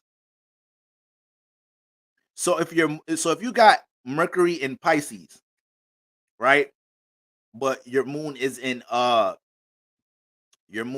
kind of let me use a new example. I know there was somebody I didn't use. Damn, I think I used everybody out this motherfucker. So all right, okay. So your Mercury is in Pisces, but your moon is opposite in Virgo, right? So you're a Virgo moon with a Mercury Pisces. So what makes you emotionally comfortable with the moon in Virgo is stability, security, doing things in a timely manner, not rushing things, doing things in an organized way. making sure you're in a position where you don't got to worry about where you're getting paid from next. You know your paycheck is coming on Friday or next Friday. Not really dealing with too much risk energy, doing things that when you take a step, you're going to land there. That's the moon in Virgo energy. Moon and Virgo energy gonna make sure when they go on that field trip, when they go on that road trip, this, that, and third, everybody, we got everything we need. You need Virgo placements when you're going on a goddamn road trip. Especially with me, I be on nigga time. I bring all the nigga shit. You got the weed? You got the weed? You got the Henny? You got the Henny? Shit, who got the speakers? Who got the Bluetooth speakers? Like, nigga, we about to be in the woods. Can you get some shit who got the tents? Who got the first aid kit like a motherfucker? This is why you need the Virgo placements. Do we got extra? Can we bring a jug of gas just in case some shit happens out there and the car stop? Do one of you niggas got antennas? We might not have service out there. Virgo got all that shit. Yeah, I got antennas. What else y'all need? I got antennas. Yeah, I got first aid kit. Yeah, I got some flares. Yep. Damn, Virgo, how you even get all this shit? My mom's a doctor. My pop's a surgeon. Like, this should just be around the crib. If you don't get your little mini physician ass the fuck up out of here, Virgo. This is why you need Virgo placements. Because motherfuckers gonna be in them woods, high, drunk as hell. And when it's the first night in that motherfucker be like, all right, y'all, let's set up these tents. And the nigga that was supposed to bring tents, the Libra that was supposed to bring tents, the Gemini that was supposed to bring the Sagittarius that was supposed to bring the tents, motherfucker be like, oh shit. Oh shit. About that. And then the Virgo got to come out of nowhere. Like, I knew one of you niggas gonna forget the motherfuckers. I go to the back of my car. I got the tents in the back. I brought some extra tents for us. My Libra ass high and drunk and shit. I don't even know what's going on. Motherfucker dancing in the woods and shit. Like, we up in the woods. This weekend gonna be lit. Nigga, your ass you was this close to be sleeping on grass. So it was gonna be all type of twigs and shit in your ass waking up in the rising. All type of shit. So if your moon is in Virgo, this is your emotional awareness. This is your emotional needs. Making sure you're dealing with some type of security and stability. But guess what? You will hold Mercury in Pisces. So your mind bask in creativity. Your mind bask in your imagination. Your mind bask in the what if, in the potential, things that ain't stabilized yet. So this person can have Mercury in Pisces and be the most poetic person in the world, can be the best script writer in the world, the best songwriter in the world. But to get that moon to react to that, to get that moon to understand that they're gifted, that they're that gifted creatively, to get the moon to understand that you can actually you can utilize some things from from what your Mercury in Pisces is picking up to get stable. That can be a life lesson. That could be a long life lesson. Because that moon Virgo gonna have to get comfortable doing things that they can't see the next step. They're gonna have to get comfortable having them experimenting with one of these Mercury and Pisces creative ideas, spiritual ideas or whatnot that usually influence you taking a leap of faith. Strong Pisces placements can take leaps of faith.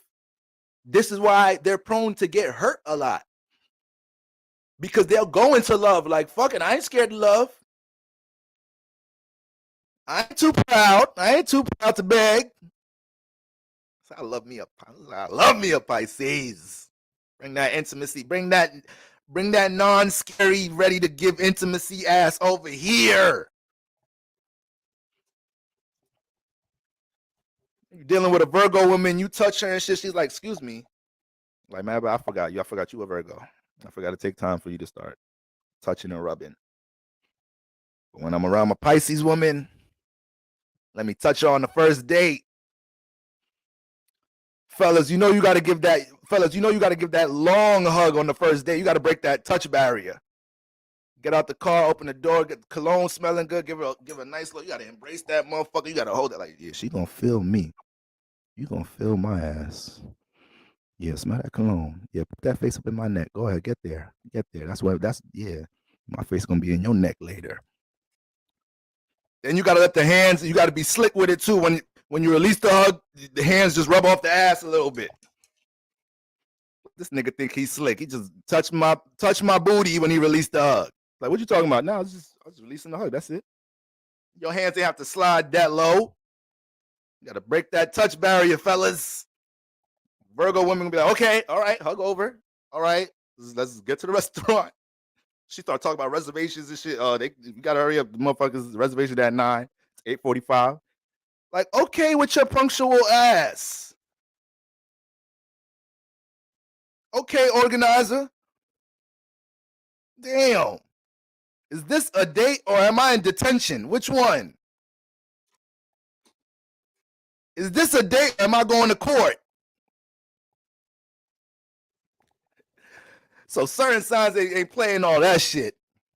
You know? But Pisces got all that Venus and Neptune energy. Smell that cologne. You break the little touch barrier with the Pisces. It's like, oh shit. Pisces imagination juices start flowing. Neptune start flowing. Like, oh my God, if the hug feel this good, imagine what the intimacy gonna feel like. Virgo thinking the opposite shit. This motherfucker think they slick. Trying to get extra rubs and touches. I don't really know you like that yet. Pisces jump into that shit. Pisces got this risk taker with intimacy. But I say all of that to say this Virgo moon person going to have to understand how to react to these thoughts, to these ideas. This is going to bring constant friction in their life. They're going to bring constant turbulence in their life because they're going to be dealing with, see, this is the thing, guys, like I said, when you deal with squares and oppositions, they create circumstances, they create problems. This is not some shit that you just walking in life and like, one day, let me just react to my creative ideas. I got moon square. I got the moon square Mercury in Pisces. I think today's a good day to start implementing my creative. No, your moon in Virgo is going to go through certain situations where they get stressed the fuck out with the things they're trying to build because they're not using their Mercury in Pisces. So that moon in Virgo is going to end up being in that secure, stable work environment. And it's probably going to be an asshole boss. It's probably going to be a strenuous schedule. It's probably going to be, it takes a lot out of them. They have to bring work home. And what Mercury and Pisces is going to be doing? If you would have went to acting school, you wouldn't be dealing with this right now. If you would have pursued your music career, you wouldn't be doing this right now. If you would be in the environment, in the work environment that you're able to utilize your creativity, this creative ass mind you have, you wouldn't be dealing with all that bullshit. So your moon is going to attract friction. Period. All right. So moon square, moon square opposing that Mercury has to learn to emotionally invest into these ideas. You need to put your heart into your ideas. The moon represents the heart chakra. So you got to get that heart and that crown chakra together. All right. Now, Mars. Sun square Mars, Sun square opposite Mars. This is a tough one. That's a tough one to have because they have a tight relationship. They already have a tight relationship. So if you incarnate and them two signs have friction, this builds a lot of frustration because Mars is like, damn, my dad don't never. Mars is the sun. The first son, right? First son of the family, the oldest son. The son is the father. So imagine having a child so passionate about going to play basketball and his pops don't never take him to no basketball games. His pops don't be signing him up for, basketball tournaments. Don't be taking him to the park to play basketball. Imagine all the frustration Mars gonna have. Mars gonna be watching NBA games mad as hell looking at their pops like, I ain't never gonna make it to the fucking NBA fucking around with you with your lack of guidance having ass. I got all these intentions to get to the league. I got all these passions, this, that, and the third. And you don't never give me no guidance or take no action. Like, you just leaving me out here to dry. So Mars is supposed to be the motivation behind the sun. the sun is constantly supposed to be taking action on the intentions that Mars has. So sun square Mars, opposite Mars, this could create an individual that creates a lot of frustration, because unhappy Mars is an uncomfortable energy, because it's Mars is such a stimulated energy, right?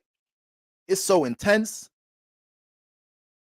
So if Mars don't get no release, no outlets to release, if you got Mars in a certain house and it's not, it got all these intentions of developing all these goals, and you're not doing anything to let Mars thrive in these things, all that durability and energy your Mars placement naturally has to place its vitality and its energy and its ambition into something, and your sun be just neglecting that,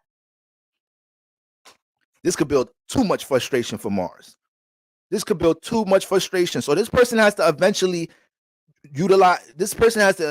embrace transformation with their sun. Their sun is going to have to be forced to transform, because the thing that the sun is going to have to take action on with their Mars placement is going to take an extra push. So this is Mars in Scorpio, Sun in Leo. Mars in Scorpio, Sun in Leo. You feel me? So this Mars and Scorpio person, they're going to be dealing with a lot of things. They're going to be into a lot of things with the occult things that are behind the scenes. They're going to be into learning about sexual energy. They're going to be into intrigued about things dealing with healing in the subconscious, into motherfucking conspiracy theories, spirituality. But the sun might be afraid to wear that as his awareness. The sun in Leo might feel like its presentation, how it's seen in Leo, is like, don't nobody want to, people want to see this creative shit, this fly shit. Don't nobody want to see all that spiritual shit I be into, all that witchy shit I be into. I'm not trying to wear that as my identity. So now you have your Mars is always going to be, your sun is always going to feel forced to have to use its awareness or some form of expression so people understand these things about you. You're going to have to learn how to wear these things as your self-identity. Once again, anything squaring the sun is something that you have to learn how to wear as your self-identity, or be comfortable being seen for it. So even though Scorpio energies are easy to hide, because Scorpio deals with what's in the dark, at the same time, you got squares to your Scorpio placements, and if it's the sun, yeah, we're going to have to see that darkness in some type of shape or form. We're going to have to know you in the occult in some type of shape or form. And the how influential that becomes when you start embracing that is monumental. This person may have Mars in Scorpio, and then they understand all these things, or they're learning about all these things, attracting all this knowledge and wisdom about things dealing with transformation, about the subconscious, healing, spirituality, but their son just keeps going to the club, just keeps going out, keeps neglecting these things. But Mars in Scorpio is intrigued by these things, but it's like, damn, my son can't help but stay out the club. My son can't help but think about fashion and how they're going to be seen in this party this weekend as the most important thing. My son can't help but just be infatuated with what's in the mirror instead of what's inside out this motherfucker. Mars in Taurus. No, we did a fixed example. Mars. Let's do it opposite. Sun in Libra, Mars in Aries. You feel me? So this person could be individual. Mars and Aries is one of the most individual motherfucking placements you can have. You can have all relatable energies in your chart. Have Mars and Aries, that shit'll override a lot. So you got motherfucking Mars and Aries, and then your intentions is to deal with your personal aspirations, right? Your intentions is to deal with your personal aspirations, your personal goals. You have strong I am energy. Mars in Scorpio, Mars in Aries by default. This makes somebody look forward to what things can transform them when it comes into their passions and goals. So they know there's a huge chance that they're going to embrace some type of change and transformation with their energies if they embrace this goal or inspiration. They know that journey of developing this, that, and the third, their creative passions or whatever, is going to bring some form of transformation. Mars and Aries dive into that shit head first. Like, let's bring it on. Let's get to the changes. Let's get to the transformation, because we got goals. But what your sun in Libra doing? What your sun in Libra doing? Your sun in Libra is invested, paying attention to other people's what other people got going on. Sometimes when your sun is picking up on that friction from Mars, your sun in Libra feel like, damn, I should bring somebody along to deal with my Mars in Aries. Like, no, that's a Mars in Aries. That's for you only. Keep your relationships over motherfucking there. And learn to take your sun and use that air logic to support your personal passions. And then eventually, when you start doing that over time, you start creating relationships that relate to things in your passions. But don't do it the reverse way. You try to get other people to understand your passions first. You trying to get other people to come along the ride and deal with your passions first. Nah, you're supposed to make sure that sun pays attention to what your personal aspirations is. Then make sure all the relationship activity you got going on, you understand how these things either clash and support what Mars got going on in the Aries. Eventually, your sun is going to be able to attract relationships that relate around what Mars has going on. Now you could deal with relationships and your individuality at the same time. You know? So, and then the moon square Mars. Moon square and opposing Mars, this person is going to manifest a lot of situations in this lifetime where they're going to have to understand that, they're going to build a lot of emotional resentment towards themselves by not pouring into their passions and goals in some type of shape or form, by not nurturing your goals in some type of shape or form. Eventually this is going to bring, spiritual transformation when you say, fuck it. Let me connect to this goal. Let me nurture this goal. I know when I'm working on it, when I'm building it, it kind of be making me feel insecure. I know it'll be bringing some emotional turbulence at times. I know sometimes I got to get uncomfortable to work on this Mars passion, Mars goal. But if I don't work on it, that should be making me more uncomfortable. When I don't connect to it, it be making me more uncomfortable. And then this is also a placement where somebody has to learn to manage their emotional temperament too. Mars square moon, Mars opposed moon. This person might have a real issue feeling like they're always getting attacked emotionally. People are always attacking them when that may not be the case. They may play victim energy a lot. It could kind of play out like that a bit with sun square opposite moon, but way more with moon. You may have anger management problems. So these are things that you're gonna have to embrace transformations with the subconscious, and now you most likely gonna turn into an example of a healer, example of somebody that was able to take turbulent situations with the subconscious and be able to embrace the transformation with these things and be an example of transmutation to others. All right, so that's gonna bring some spiritual ascension. You got the sun or moon friction with Mars in a past life. You let your goals and intentions hang out to dry. You let them hang out to dry, and there was times that you were passionate about things and you gassed yourself up to act like you wasn't passionate about things because your sun and moon or your other energies was paying attention to other things, and Mars is just a neglected child.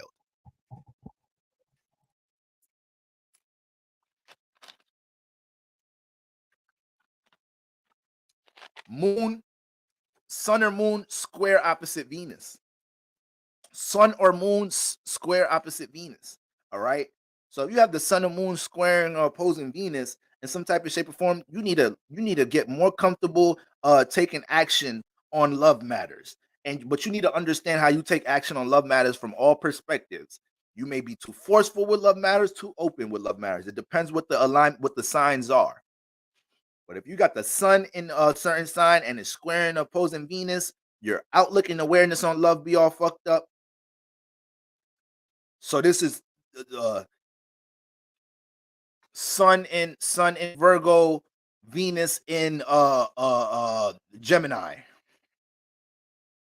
Sun in Virgo, Venus in Gemini. So with the sun in Virgo, once again, actions want to be stable, structured. You're seen as an example of structure. You feel like you need to be seen as an example of structure and stability to others, and other people do see you as a form of stability or see you as an example of structure and stability. But your Venus is in Gemini. So with your Venus in Gemini, Venus in Gemini wants to, it thrives off of being able to relate to a whole bunch of different faces and places. This could be a real people's person. This person can have a huge relatable personality just based off that Venus in Gemini energy. You know, Even if they're more introverted, with this alignment would kind of make you introverted with the sun in Virgo by default. That Venus and Gemini energy once you get into a social environment, people start seeing like, damn, I thought you were a little standoffish. I thought you were a little stuck up. You mad cool. You mad understanding. You mad relatable. You feel me? Now, what happens here is though, you got Venus in Gemini, so you can deal with a lot of relationship activity. You can deal with a lot of options. You could deal with a lot of you might be prone to entertain more than one situation at times, but your sun not rocking with that shit. Your sun in Virgo ain't trying to be doing all that shit. Your sun in Virgo is most likely going to correlate to more stable relationships. Your sun in Virgo can be highly critical about relationships by default. So dealing with looking at all different type of options all the time, that's going to overwhelm the sun in Virgo at times. So that sun in Virgo going to have to look at that Venus in Gemini and learn to get more stable with their relationship life. It's going to have to learn how to bring some more order and structure to their relationship life. And also with that alignment, that person is going to have to understand how having Venus and Gemini, how sometimes they're too likey with the opinions and habits of others. So you may be easily persuaded with that. Venus and air people I'm a Venus and air person. We be easily persuaded by others at times. We be easily persuaded by the people that we're around, easily persuaded by our environment. That sun in Virgo will have to bring some order to that shit. That sun in Virgo is going to have to acknowledge how your love language has, transformed or been influenced by all these different people, faces, and places that you're surrounded by. You feel me? And then we got the moon. And then we got the moon opposing or squaring Venus. Like the example I was using earlier. Right? This person has to develop a better understanding of love matters. And they're going to be attracting them. That's the thing. Like I said, there ain't no solitude here. It ain't no solitude here, especially if these motherfuckers is coming. If one of these Johns is in the air house, air signs, water houses too. You're really gonna just attract different opportunities to embrace relating in some type of shape or form by default. But that's just way more. It's way more intense when you got it like an air, earth, and air or fire. Excuse me, air or like water energies, because those both deal with connection. All right, subconscious connection, and then connection of the mind. So when you have the moon squaring or opposing Venus in some type of shape or form, part of this person's spiritual development in this lifetime is learning how to indicate the value within themselves. They're gonna have to deal with self-esteem issues and overcome these things. They're gonna have to learn to be in situations, environments where they're appreciated. Sun opposing squaring the sun and opposing squaring Venus too. They're gonna have to learn to see when they're not in situations that they're not appreciated or valued in some type of shape or form. And what happens? Venus constantly creates either relationship activity, right? Relatable activity in some type of shape or form for you to be able to be experienced to or be in a position to see these things, to learn these things, you know. So somebody with the moon in Cancer, Venus in Capricorn. You got the moon in Cancer, Venus in Capricorn. So moon in Cancer, emotionally, 9 out of 10 times, there's some emotional intelligence here. Most of the time they're very intuitive, real empathic type energy, but real intuitive when it comes to understanding the shifts of their subconscious. Devoted to the home environment, devoted to close friendships, close relationships in their life. You know, but the Venus is in Cap, so they could be detached with love. You know, they could be a little transactional with love. You know, they could be dealing with somebody that they feel for, they like their personality, this, and the third, but because they're not at where they want, where they should be at, career wise, this, and that could be a huge iffy for you. It's like, damn, how the fuck am I gonna start this family with my moon in Cancer? I'm a family person. How I'm gonna start this family with the moon in Cancer, but your ass ain't stable. Motherfucker got the best personality in the world, most kind-hearted, supportive motherfucker. That nigga just need a little time to get their shit together. Cancer moon opposite Venus and Cap start looking at this like, I don't know how long I could be in this shit. I think I'm gonna need somebody more stable other than somebody I actually connect with. It's like, damn, we've been talking for 2 months. Like, give a nigga some time. I'm 22 years old. I don't got it all figured out. Give me some time to get into my prime years as a man. So you got strong emotional construct on the moon, but Everything dealing with your Venus energy is dealing with stability and structure. My partner need to be stable. My partner need to be make me feel stable in some type of shape or form. You know, it could even be a sense of status and popularity that you may be attracted to with Venus in Capricorn. It's something I'm peeping lately. Venus and Capricorn people, you somebody got status, somebody got recognition. Oh, y'all want them. Y'all want them. And once again, this person is gonna manifest.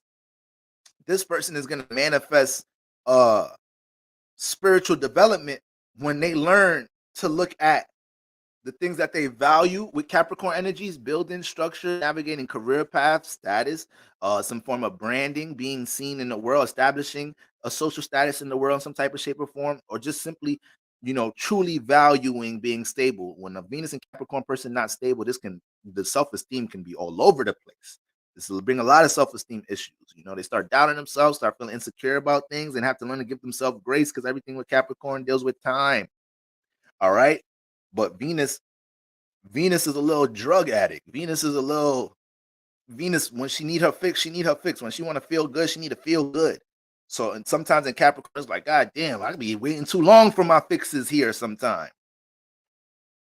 So that moon in Cancer energy is going to have to learn to deal with the self-esteem issues. That moon in Cancer is going to have to learn to bring that emotional intelligence, that natural understanding, and give self grace of understanding. It takes time to build relationships. It takes time to build connections. It takes time to navigate the career path. And I can't get detached from these things and feel like it's too much work. I have to learn how to value working on these things. I have to learn how to embrace, get comfortable with getting uncomfortable, building the things that I value and I appreciate, whether it's a career path or whether it's a relationship, an intimate relationship in some type of shape or form, right? Venus and Scorpio, Sun in Taurus, you know. So this person, so in one aspect, uh, excuse me, we're on the moon right now. So Moon in Taurus, Venus in Scorpio. So you got this person with the motherfucking their love language is hidden, vulnerable, it's private. They like private relationships. It needs to cater to the subconscious. They need to feel emotionally comfortable around this person. LV ski in a building. I see you, Elvis. LV ski. But their sun is in Taurus though. So the sun is be looking at things mad transactional in life, period. Not just love language in life. The sun and earth energy. So when the sun is trying to take actions on things, they trying to make sure they're in it long term, something that's not changing the standard third. But what happens? What happens here? I keep saying the sun, moon in Taurus, right? Making them, that's what makes them comfortable dealing with some form of consistent fix, some form of consistent stability and structure in their life. But what happens here? This person has the moon in Taurus, so they deal with stability. But Venus and Scorpio has to learn to embrace that relationships may transform you. Love may change you. Love may be turbulent.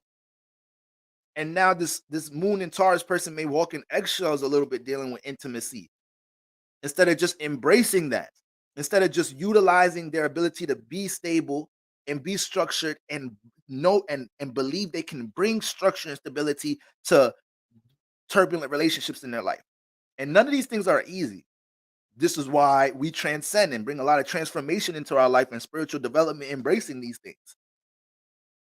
But in alignment like that, in alignment like that, that sun and that moon and Taurus person can't be, running from the opportunities to embrace intimacy, connection on a deeper level, not on a transactional level, on a deeper level, you know. And you got to understand, like, yeah, love might change me, but you know what? The opposite.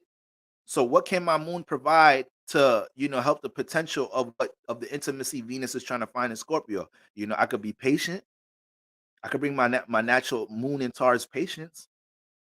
You know, I could learn to give grace working with this individual in my relationships. I could learn to take my time and try to regulate Venus being impulsive at times in Scorpio, feeling like it has to be all or nothing at times with love matters, because Venus and Scorpio be extreme like that. So this is what your moon in Taurus is. This how the person is gonna spiritually develop. That alignment can bring some transformative ass relationships though. It could bring some what's the word? It could bring some dependent ass relationships. This person is already moon opposite Venus, so this person it may be hard for this person to take time to understand when they're not being valued or appreciated, especially with Venus being the ruler of Taurus. But then again, it could attract a lot of situations. This type of alignment can create a lot of situations where motherfuckers leaning on this individual. This person always feeling like they gotta support other people in their relationships, and that starts to get a bit draining here you know and now this might get to a point where they feel like they get accustomed to it, and now they get into relationships, and it's kind of like they just giving without a care. They giving to the point they're getting taken advantage of, this, that, and the third. So it's like any with the moon is squaring opposing Venus, guys, is a lot of things that you got to be able to constantly check yourself when it comes into love matters, how you value and appreciate yourself to attract other people that value and appreciate you, that respect you when it comes into building intimacy, building a connection. All right. And you have to constantly make sure Sun and Venus, you have to constantly regulate if you're in environments, relationships, or dealing with things that make you feel valued, or your environments where others appreciate you in some type of shape or form, and learning how to deal with that love vibration in some type of shape or form, learning how to compromise a bit. That's another problem with this alignment. Moon and Sun square Venus, they may have a real problem compromising. You may have a real issue compromising, you know. So you got the motherfucking Sun in Aries, Venus in Libra. Got the Sun in Aries, Venus in Libra, or Moon in Aries, Venus in Libra. Like I said, this person has a side of them that deals with relatability. They understand compromise, Venus and Libra. They understand the world works for relationships. They understand that, being a people's person and just, treating others respect and being fair with others opens up opportunities in the world by default, you know. But your individuality clash a little bit too much. It's hard for your moon and sun to, you know, this it's hard for your sun and moon to understand that your individuality can manifest. You can find communities, partnerships, relationships that support your individuality, but you can't do it by trying to bully your partner or these people into having to conform to your individuality. You got to learn how to use your relationship fundamentals and your individuality at the same time to support each other in some type of shape or form. So this could create a lot of forceful energies. This creates somebody deal with a lot of power and control issues in their relationships. People always trying to dominate you through intimacy, have a hold over you, dealing with intimacy in some type of shape or form. All right. Sun in Leo, Venus in Libra. That's a sextile. That's different. That's a sextile. So that's more harmonious. You got Venus in Libra, but you a Sun in Leo. So with the Sun in Leo, this person is gonna kind of thrive to uplift the other person, the people that they date. You like to bring sun energy to your relationships. You like to expand the sun energy in others. So when it comes into, is one thing you being a Leo sun and seeing the potential how you look at yourself with creative expression, artistic expression, how you just seen in the world, period. But now you got Venus and Libra. So when you get into relationships and you're connecting with others, you start to feel like it's a duty for you to have other people see their sun in a brighter light, see their appearance in a more positive light in some type of shape or form. So people may really like to be you. I want to be surprised, BX Boo 823, like your friends, you know, I want to be surprised your friends, your partners, this, that, and the third, they cling on to you really hard because they feel like you're you're an energy that can really uplift them a lot of the times. They're in dark spaces, dark places. Let me get around BX Boo 823. Let me get some of that sun sextile Venus energy. Help her feel better about. I know whatever she expresses and whatnot gonna help me feel better about myself. Gonna help me look at my self-esteem in a different way. You feel me? So that's that motherfucking sun moon opposing Venus, guys. You cannot be developed. You got to be careful developing negative outlooks of dealing with love.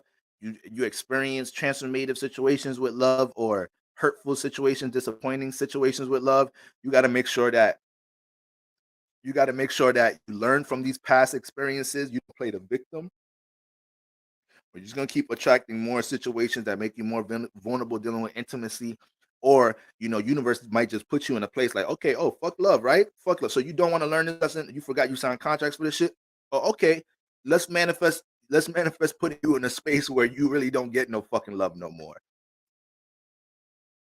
Now I'm gonna teach you to watch how you talk. Now I'm gonna teach you to watch what type of spells you be creating and whatnot. Fuck love, love ain't shit. To stand the third. Fuck your other counterpart. Niggas ain't shit. Women ain't shit. Okay, I'm gonna show you niggas ain't shit. I'm gonna show you women ain't shit. I'm gonna show it to you. Now you gonna start feeling all depressed and shit. Don't nobody love you. That's just fucked up with this world. It's like, what happened to all that fuck love shit? What happened to all of that shit? What happened to all of that? Oh, you forgot that human beings, we all crave affection in some type of shape or form. You forgot that. A lot of sun and moon opposing Venus individuals, it is not easy because a lot of y'all grew up in environments where y'all didn't really receive it. Y'all grew up in environments where y'all didn't really receive it. So just having, because remember, y'all, the luminaries already correlate to parents. You know, the sun placement can already correlate to, guardian energies.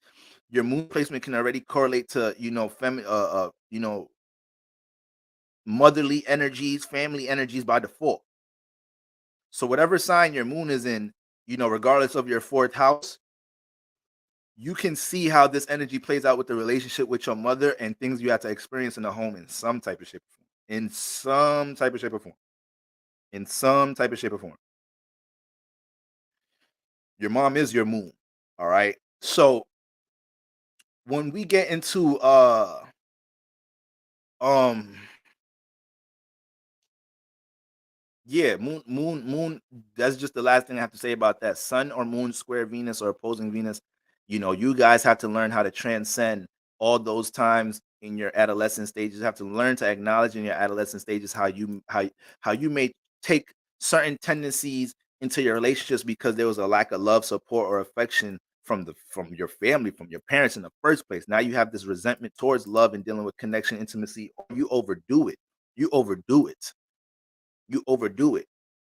Start talking to somebody in the first date, y'all fall in love. Oh, y'all fall in love overnight. No boundaries. You dive right into it. So you don't know how to react to it yet. This is the lifetime for you to understand how to react to it. Fall in love too quick. You want love overnight.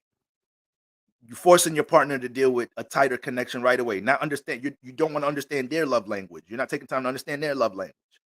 All right. So these are like all the different type of shifts. Like I said, it kind of depends depending on the signs. All right. Now,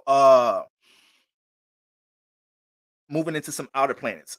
Venus, sun or moon opposing or squaring what's the name? What the fuck is the name? Jupiter. Jupiter. All right. Like I said, I got this place. All right. So you got the sun squaring and opposing Jupiter, you're here to embrace having to learn. Is this is an energy that can force people, both of these alignments can force, I don't want to use the word force, but push people into teaching energy. You have knowledge and wisdom somewhere, and not only do you have to learn how to apply it, not only do you have to learn how to apply it, you need to learn how to be an example of that shit. So it's like damn, I can't even motherfucking, I can't just go through my own trials, tribulations, and extract my gems. I gotta relate this energy to others. I gotta teach others. I gotta be the example of knowledge to others. I gotta be the example of this experience to others. I don't want that responsibility. If the sun is opposing squaring Jupiter, then you too late. Too bad. You signed the contract. Too bad. Scorpio and Venus, what kind of love do we need? Uh I don't know. I think when you say what type of love do you need, that's a real complex question. And asking that question leads me into thinking, you know, uh, what is your outlook on love? You know, what is your outlook on love? How do you feel about love? How do you think about love?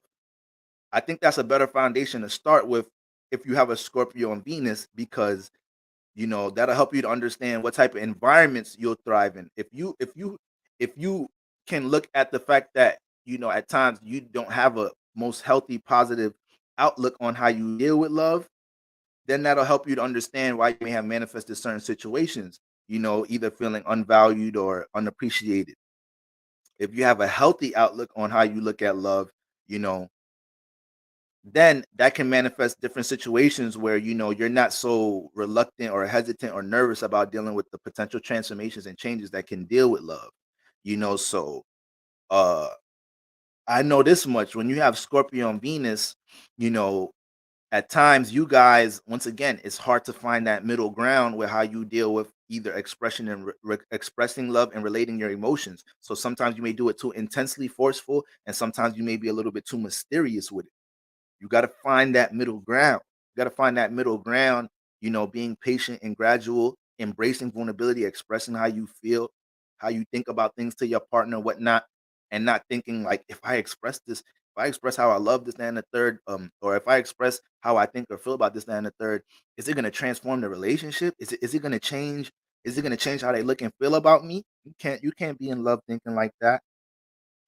That's not love. If you feel like you're walking on eggshells, just expressing how you feel and think about something in a reasonable way. You're not doing it in an ignorant way, in a chaotic way, in a radical way. I'm simply coming to you reasonable with a concern that I have mentally, emotionally. I just want you to understand this. I feel like if you understand this, it'll help us to understand each other better. It'll help this relationship to flow better, right? But sometimes Scorpio and Venus may think like, nah, let me keep that to myself. Let me hide that. Let me find ways to work around that. So I think those are better concepts to look around. Scorpio and Venus saying, what kind of love do we need? You know, everybody need love. Everybody need love. So it's hard for me to be like, oh, y'all need passionate love, or I need slow love. That's a lot of other things that take into account with that. But the more you're able to acknowledge your outlook on love, that'll help you understand how to place yourself in certain environments, right? Or understand what environments you're comfortable with dealing with love. Now, so yeah, sun square opposing Jupiter in some type of shape or form. You got knowledge and wisdom over here, but your sun would just be going off the rails, doing this, that, and the third, taking action on this, that, and the third. And in some type of way, whatever house or sign your sun is in, it starts to continuously manifest situations where it's like, damn, I'm gaining knowledge and wisdom with my Jupiter over here, but all the opportunities to apply it is with my sun here, and I don't be applying it. I don't be an example of it. Motherfuckers even be telling me I'm a fool or I should know better, this, that, and the third. I'm like, how the fuck you know? They know because spiritually they picking up on the fact you got sun square opposing Jupiter. So they know you have some more insight that you're not applying about some shit. You know, when you got the sun square opposing Jupiter, you will manifest so many situations in your life where you get mad at yourself because you could have passed the test on the first go round, but in some type of shape or form, you didn't just touch up studying last night, like this shit, but then you just missed some tutoring sessions or whatnot, or you didn't really devote yourself towards utilizing knowledge and wisdom you got about something. So then you started catching blanks during the test. You're like, damn, I know how to do long division, but what the fuck? This shit just seem a little off right now. Yeah, because you don't value the knowledge and wisdom you have, and now it's kind of hard for you to apply it when it's time to apply it. You're a little nervous with it, a little shaky, forgetting concepts about it and shit. You have to learn to honor that knowledge and wisdom that you have, because eventually people are gonna come to you for that type of insight. All right, you got Jupiter and Sagittarius. You got Jupiter. You a Jupiter and Sagittarius generation, but you got motherfucking your sun in Virgo. Your sun in Virgo. So Jupiter and Sagittarius, you're developing all day. You into you one of the most spiritually inclined placements, generations. You all intrigued about things dealing with spirituality. You got people like me, spiritualists, telling you guys your frequency vibration shifts your external reality. Whatever place that you're in, your circumstances that you're in, the physical reality, being able to believe, have faith in your creativity and your imagination, and trust that if you do this, that, and the third, and it's gonna shift your physical reality. But your sun is in Virgo, like, motherfucker, I'm going to work. All right. I'm going to work this job. That sounds like too much work.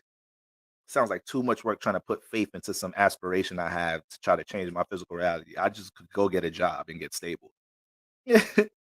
But then when you get into that motherfucking job, that's when all the turbulence start. or when you get into that job in some type of shape or form, you got coworkers and other people, even your own boss telling you like, yo, I ain't gonna lie, why you working here? Like, I heard that you know this, that, and the third. I heard you experience this, that. You shouldn't even be here. Your own boss telling you shouldn't even be working here. Because in some type of way, in some type of shape or form, you got some knowledge and wisdom elsewhere that can be applied to help you shift your reality, shift that Sun in Virgo influence in some type of shape or form. People at the job always pulling at your not on your knowledge and wisdom. You know, you got all this knowledge and wisdom with things dealing with health and wellness. You say one little thing about this motherfucker, and universe be telling you when you on the money. You say one little thing about you got the Sun in Virgo, Jupiter in Sagittarius. You say one little thing about wellness, this, that, and the third. Now everybody and their mother want to pull on your energy to get some awareness about that, to learn about that. Something needs to go off in your head, like, damn, maybe I'm supposed to be seen as an example for this. Yeah, maybe, yeah.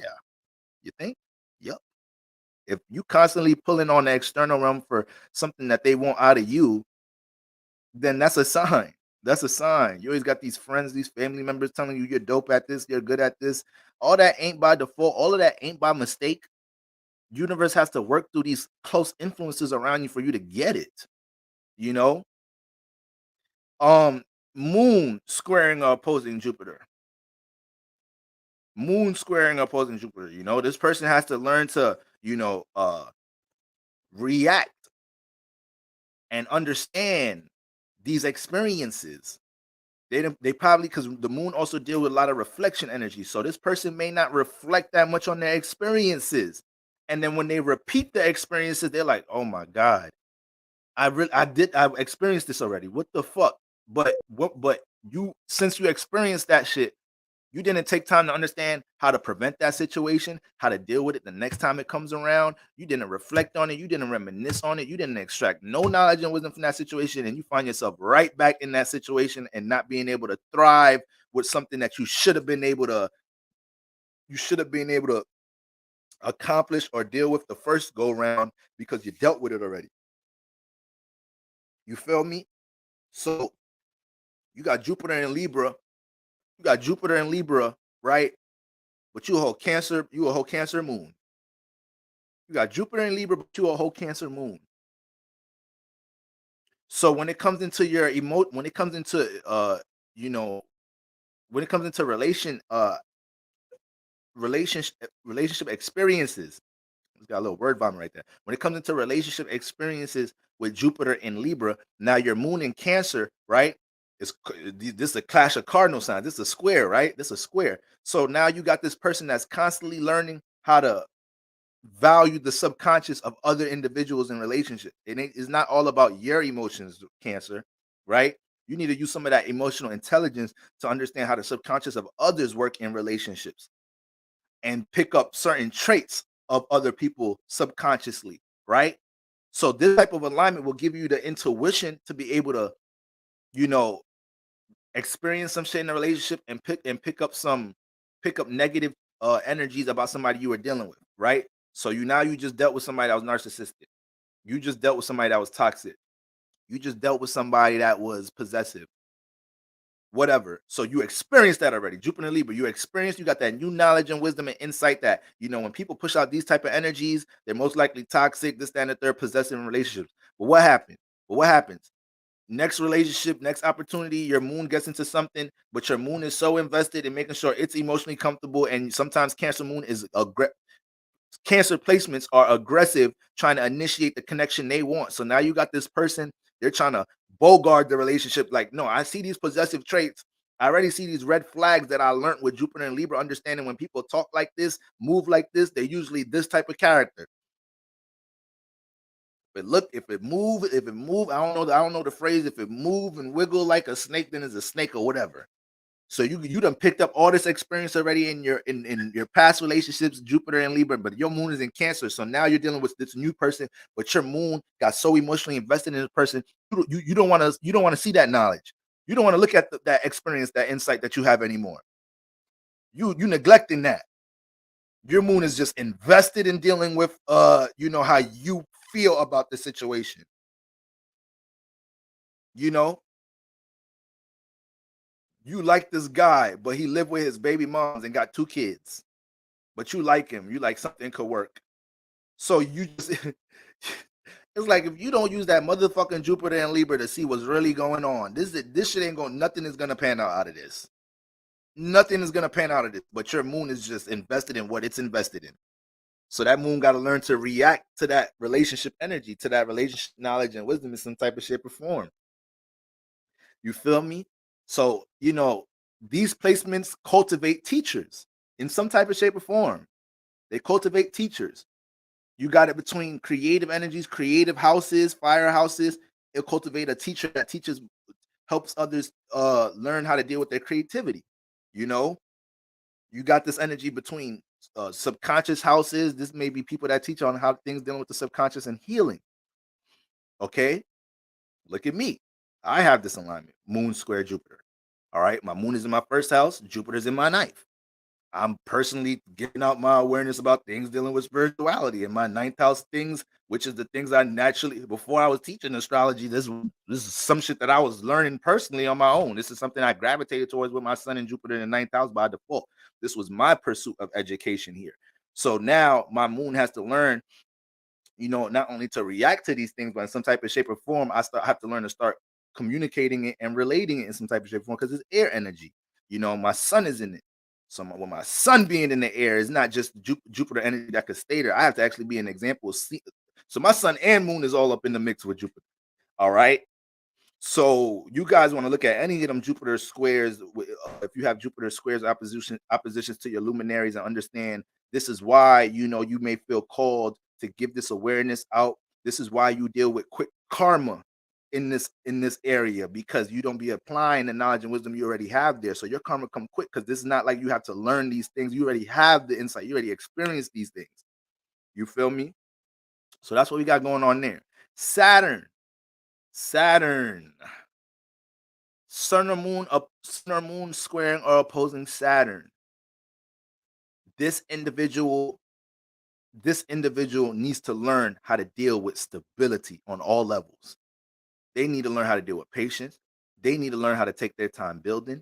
They need to learn how to deal with priorities and responsibilities, debts, finances, financial things, payment plans, all of that. You come into this physical realm and you need to understand that you might have this alignment and be very spiritually inclined, but that could indicate that you came from past experiences where this could indicate you came from past experiences where you allowed yourself to float so much into your imagination, your spiritual bodies or whatnot, and you lost all sense of reality. You have no sense of reality. So Sun squaring or opposing Saturn has to learn how to have more stable actions. They need to learn how to have more of a blueprint and map out before they take action. You can't be having reckless, impulsive actions all the time. You got to be able to take actions on things dealing with responsibilities and priorities. You need to learn how to be more managed, when it comes into the sun opposing and squaring the moon in some type of shape or form. So you got Saturn in Aquarius, but you a sun in Leo. Right? You part of the Saturn Aquarius generation, but you got the sun in Leo. So you're supposed to understand how to gain order. Being Saturn in Aquarius, you got to understand how to gain order and structure amongst relationships in the external realm. You have to be purposeful about what type of people you surround yourself with. You have to understand how to embrace detaching from people that don't relate to the things that you're trying to build in order to create more connections with people who relate to the things that you build, especially abstract ideas, forms of spirituality, Saturn and Aquarius generation. But what happens? You got the sun in Leo. So your sun in Leo may start correlating to friends that like to have fun, friends friends that help you keep you comfortable doing things, dealing with having fun. They ain't trying to hear shit about structure, discipline, and stability. But you need to be working on your discipline. You need to be working on stability in some type of shape or form. But your friends keep you comfortable. Your environment, the things that you pay attention to, you disregard responsibilities and priorities to have fun and shit. That could be any sign placement with the sun and with the motherfucking sun opposing Aquarius. I mean Saturn. That don't even have to be between Aquarius and Leo. You got the sun opposing squaring Saturn. Your ass will put fun and what you like to do. You will put all of that before a priority responsibility. You have a whole 10-page paper to turn in by midnight, by Sunday night.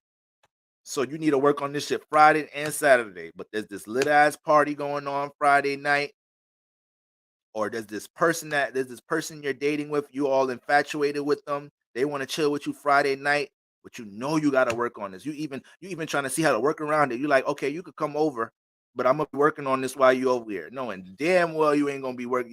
You gonna be working on something, all right. It ain't gonna be the paper.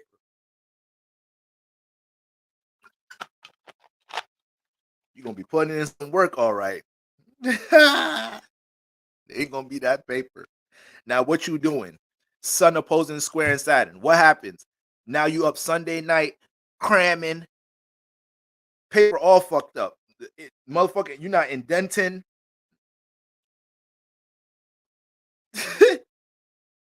Motherfucker, you plagiarizing like a motherfucker. You ain't citing no sources. This paper is ass. This paper, your professor gonna look at you crazy. And what happens now? You start feeling crazy because Saturn looking at you like you not taking action on being more stable and structured, going to lead into you accomplishing things in this lifetime. This is why your ass just got now. You got to take out a whole nother loan, a whole nother semester. You supposed to graduate this year. You fucked up just because you want to chill with a sneaky link on Friday night. You had no sense of prioritizing, using your sun to prioritizing things. You get blinded by things and you want to neglect responsibility.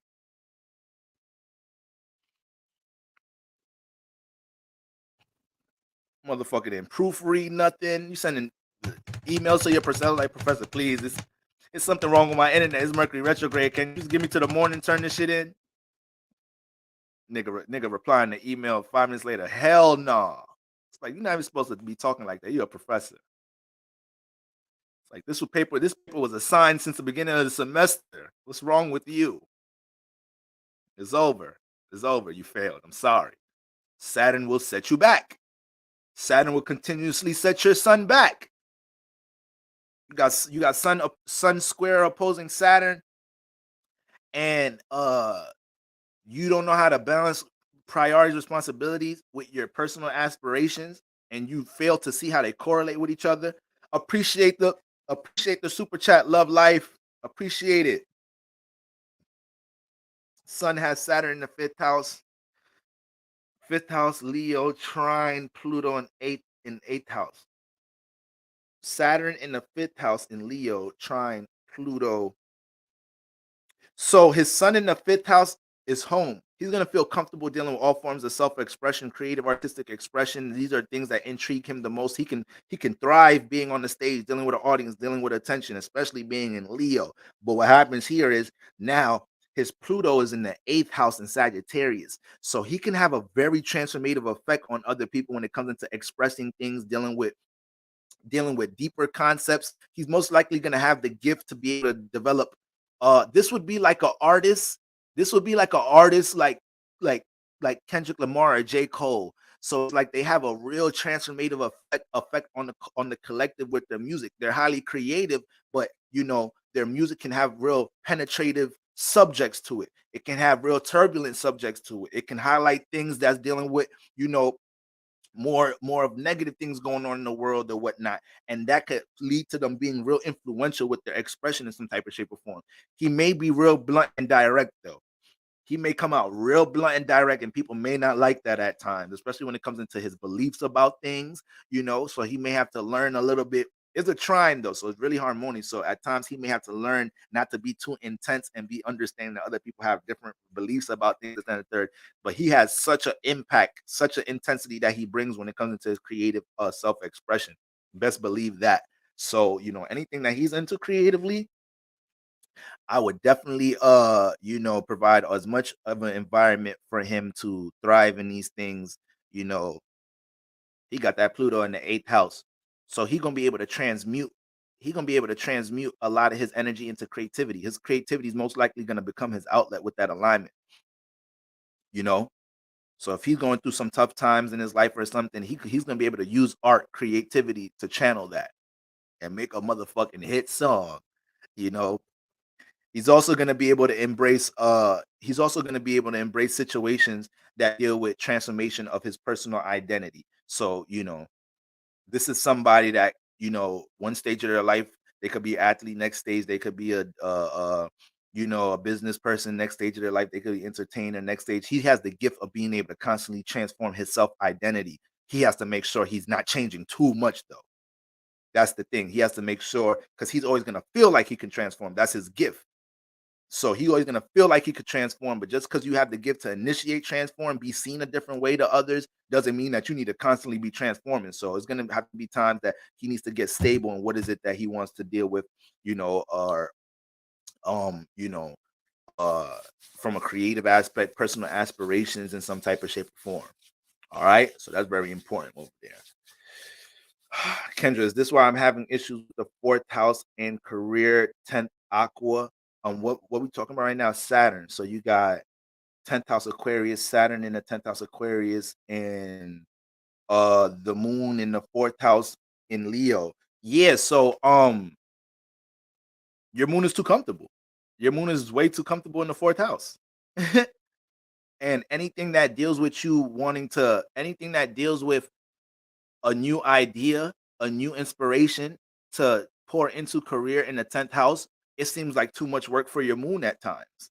Feel like too much moon for you. And then on top of that, you're a Leo in the fourth house moon. So this can actually make the Leo person feel more vulnerable, or they can be impulsive, expressing their emotions, putting their emotions on the stage, highlighting their emotions. So you need to learn how to be gradual, or how to be more what's the word? Not gradual, but you need to learn how to be more self-aware about how you push out your emotions on others, project your emotions on others, and how you stay too comfortable in a state that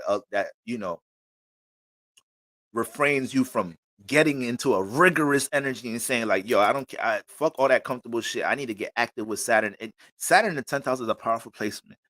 It's a powerful placement. This person is usually going to have a very good intuition on how to map things out, how to blueprint things in their 10th house. You know, got a great time frame on how to deal with navigating the career path. It's the sun in Leo. All right, the sun in Leo. My bad, I'm bugging. I said the moon in Leo. So, yeah, the sun in the fourth house may cling on to the comfort zone too much here. The sun in the fourth house may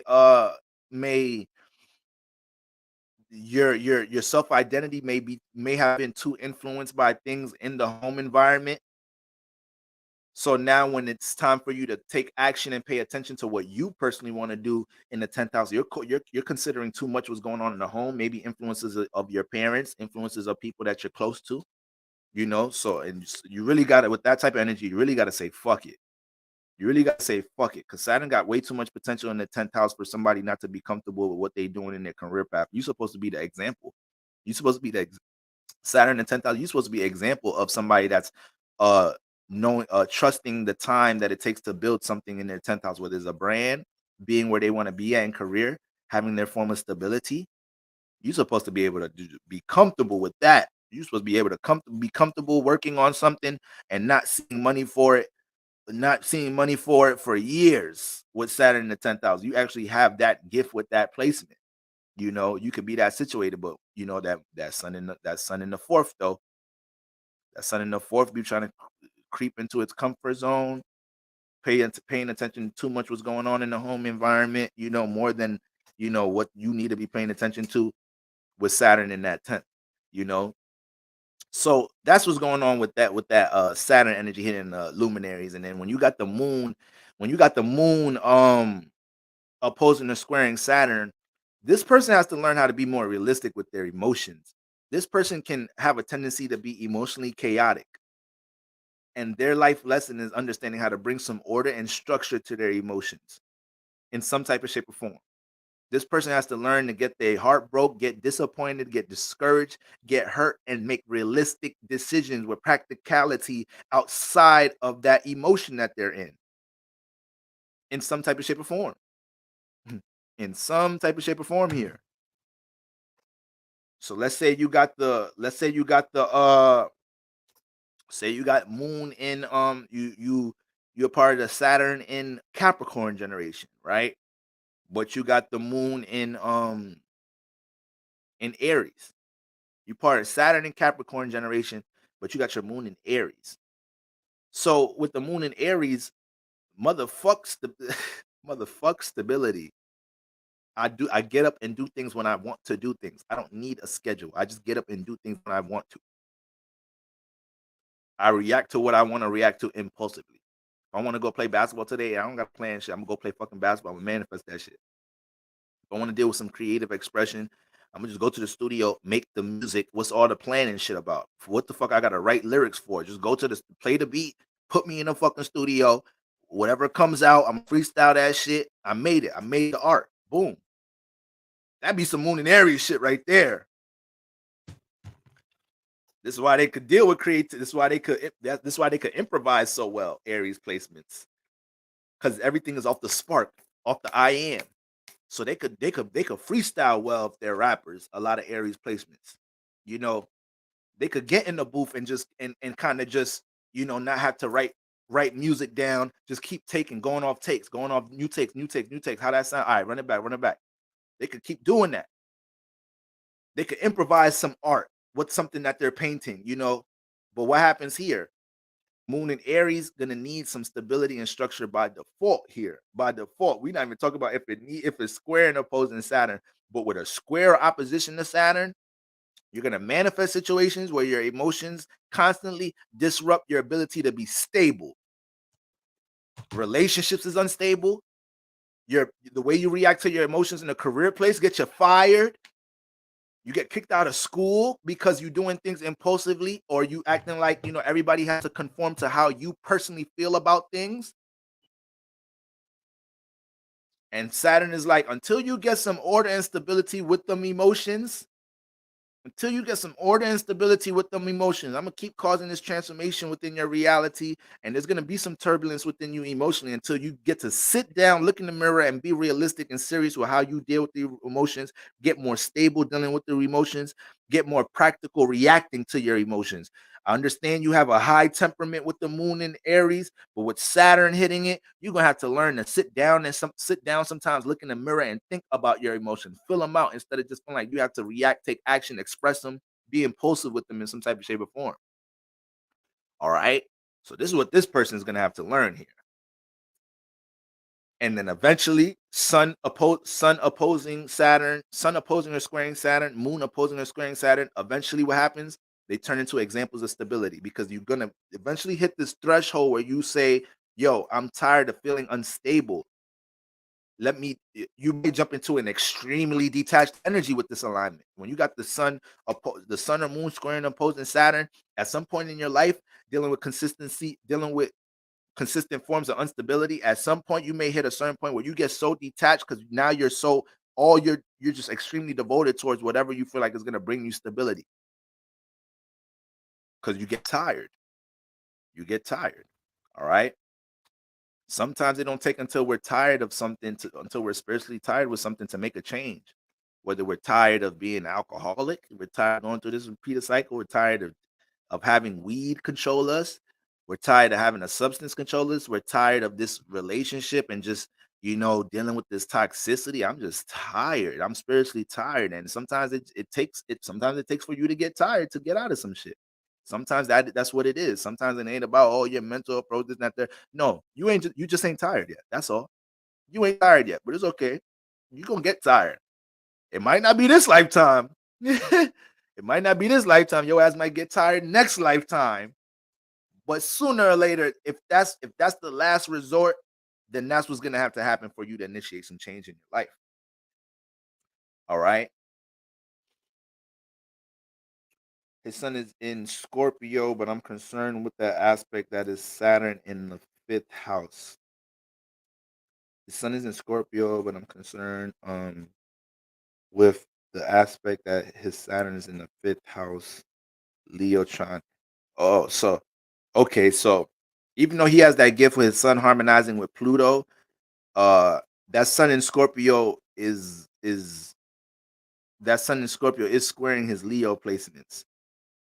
Yeah, that sun in Scorpio is appreciate another cash app love life, but that sun in Scorpio is squaring his Leo placement, so that is going to bring some vulnerability dealing with creative expression. So he needs a healthy environment from a young age, being able to feel comfortable on the stage.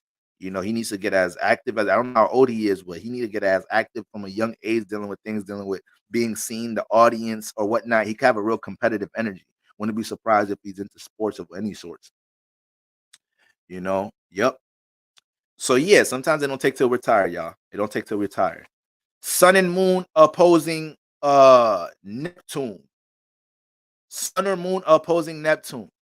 This has a lot of similarity to sun and moon opposing Jupiter. All right. When you got the sun or moon opposing your Neptune, this is somebody that don't be taking action on their creative awareness as much. Somebody that don't be taking action on their creative awareness as much, neglects their creative awareness a lot of the times, may have delusional ways of may have a delusional awareness about things. It depends on what whatever sign the sun is in, and the sign of your Neptune generation, and that depends on what you're being delusional about. So uh it may be hard for this person to move through illusions at times, right? So this is, if you, let's say you got Neptune in Capricorn, you're part of the Neptune in Capricorn generation, right? I'm just trying to use generational placements that most likely are in this chat. Let's say you got Neptune in Capricorn generation, right? But your sun is in Libra. Your sun is in Libra. So what happens here is, you have all this creativity, you have all this natural influence being part of the Neptune and Capricorn generation, understanding how you could possibly use creativity or spirituality to shape your physical reality, whether you're teaching it, whether you're, utilizing it as a craft to build stability, whether you're able to understand that, when it comes into the Neptune and Capricorn generation, a lot of the times, these are examples of people right now that are using different things with creativity in order to provide stability for themselves, and you have a lot of faith in these things, right? Especially when you're seeing other examples of people doing what you're doing. But what happens? Your sun is in Libra. So at times your sun in Libra may feel like it needs somebody to participate with you to do these things. At times you may be overly logical about these things. You don't need, when it's just something just need to learn to flow with. Neptune is a flow energy, right? Neptune is not dealing with overthinking. We're dealing with the subconscious. Is a feeling energy. It's sensitive. All right. It's compassionate. It's gentle. So when you got the sun opposing Neptune, you got all these creative ideas of what now, how to build and structure in some type of shape or form. But your sun in Libra might overly considering the opinions of others. It takes you a while to take action on these things because other people influence you way too much in some type of shape or form. At times when it comes into your relationships, you have a delusional way of building them at times. Sun and Libra, you got a delusional way of building these motherfuckers. There's no way you thought that was going to be the proper format of bringing understanding to this relationship. You are lost in your own dream about what's going on here. Moon opposing and squaring Capricorn, Neptune. You got Moon opposing and squaring Capricorn and Neptune. This person is going to spiritually develop by learning how to deal with more compassion and being able to develop more of a relationship with their own subconscious. The moon and moon and Neptune are both two energies that's correlating to the subconscious. So when you got, but the thing about Neptune is dealing with connecting to the conscious of the subconscious of others. So when you got the moon squaring or opposing Neptune, there's a sense of creativity in this person that they're not being intentional about nurturing. You got this creative gift, you got this spiritual awareness, and you don't be giving it no love. You don't be appreciating that you have this. You don't be valuing you have this type of creative spiritual awareness. You got you got all that creative spiritual essence just sitting there, and your moon just be neglecting it. Your moon don't, when it comes into your own emotions, about things, you know, you may be reluctant to analyze how you've been too open in a situation emotionally where you lack placing boundaries or whatnot, or how you was lost in your emotion about something. It may be hard for you to acknowledge these things for yourself. Your friends might be telling you like, yeah, you was head over heels, You was moving delusional with your emotions, this, that, and the third. That shit hard for you to see. You like, damn, I really was. I was. Yeah, that's moon opposing square in Neptune. But eventually, this person, what's going on? Soulful connections. What's going on?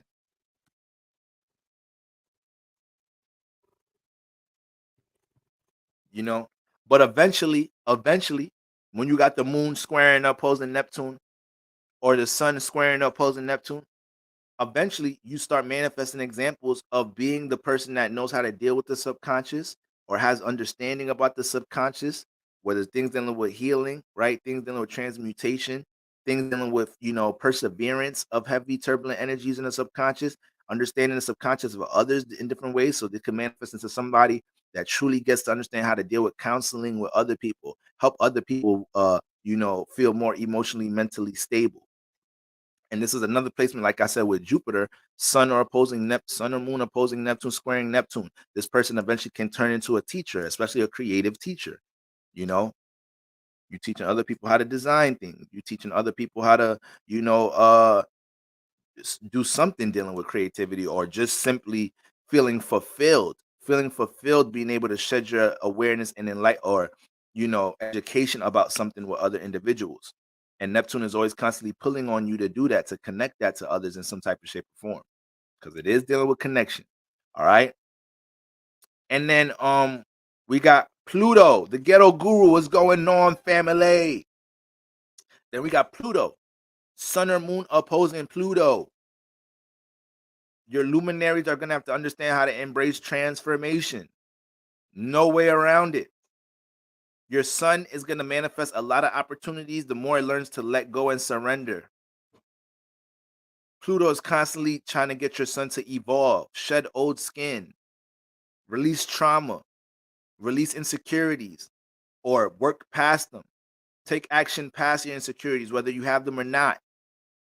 We're going to keep transcending and transforming.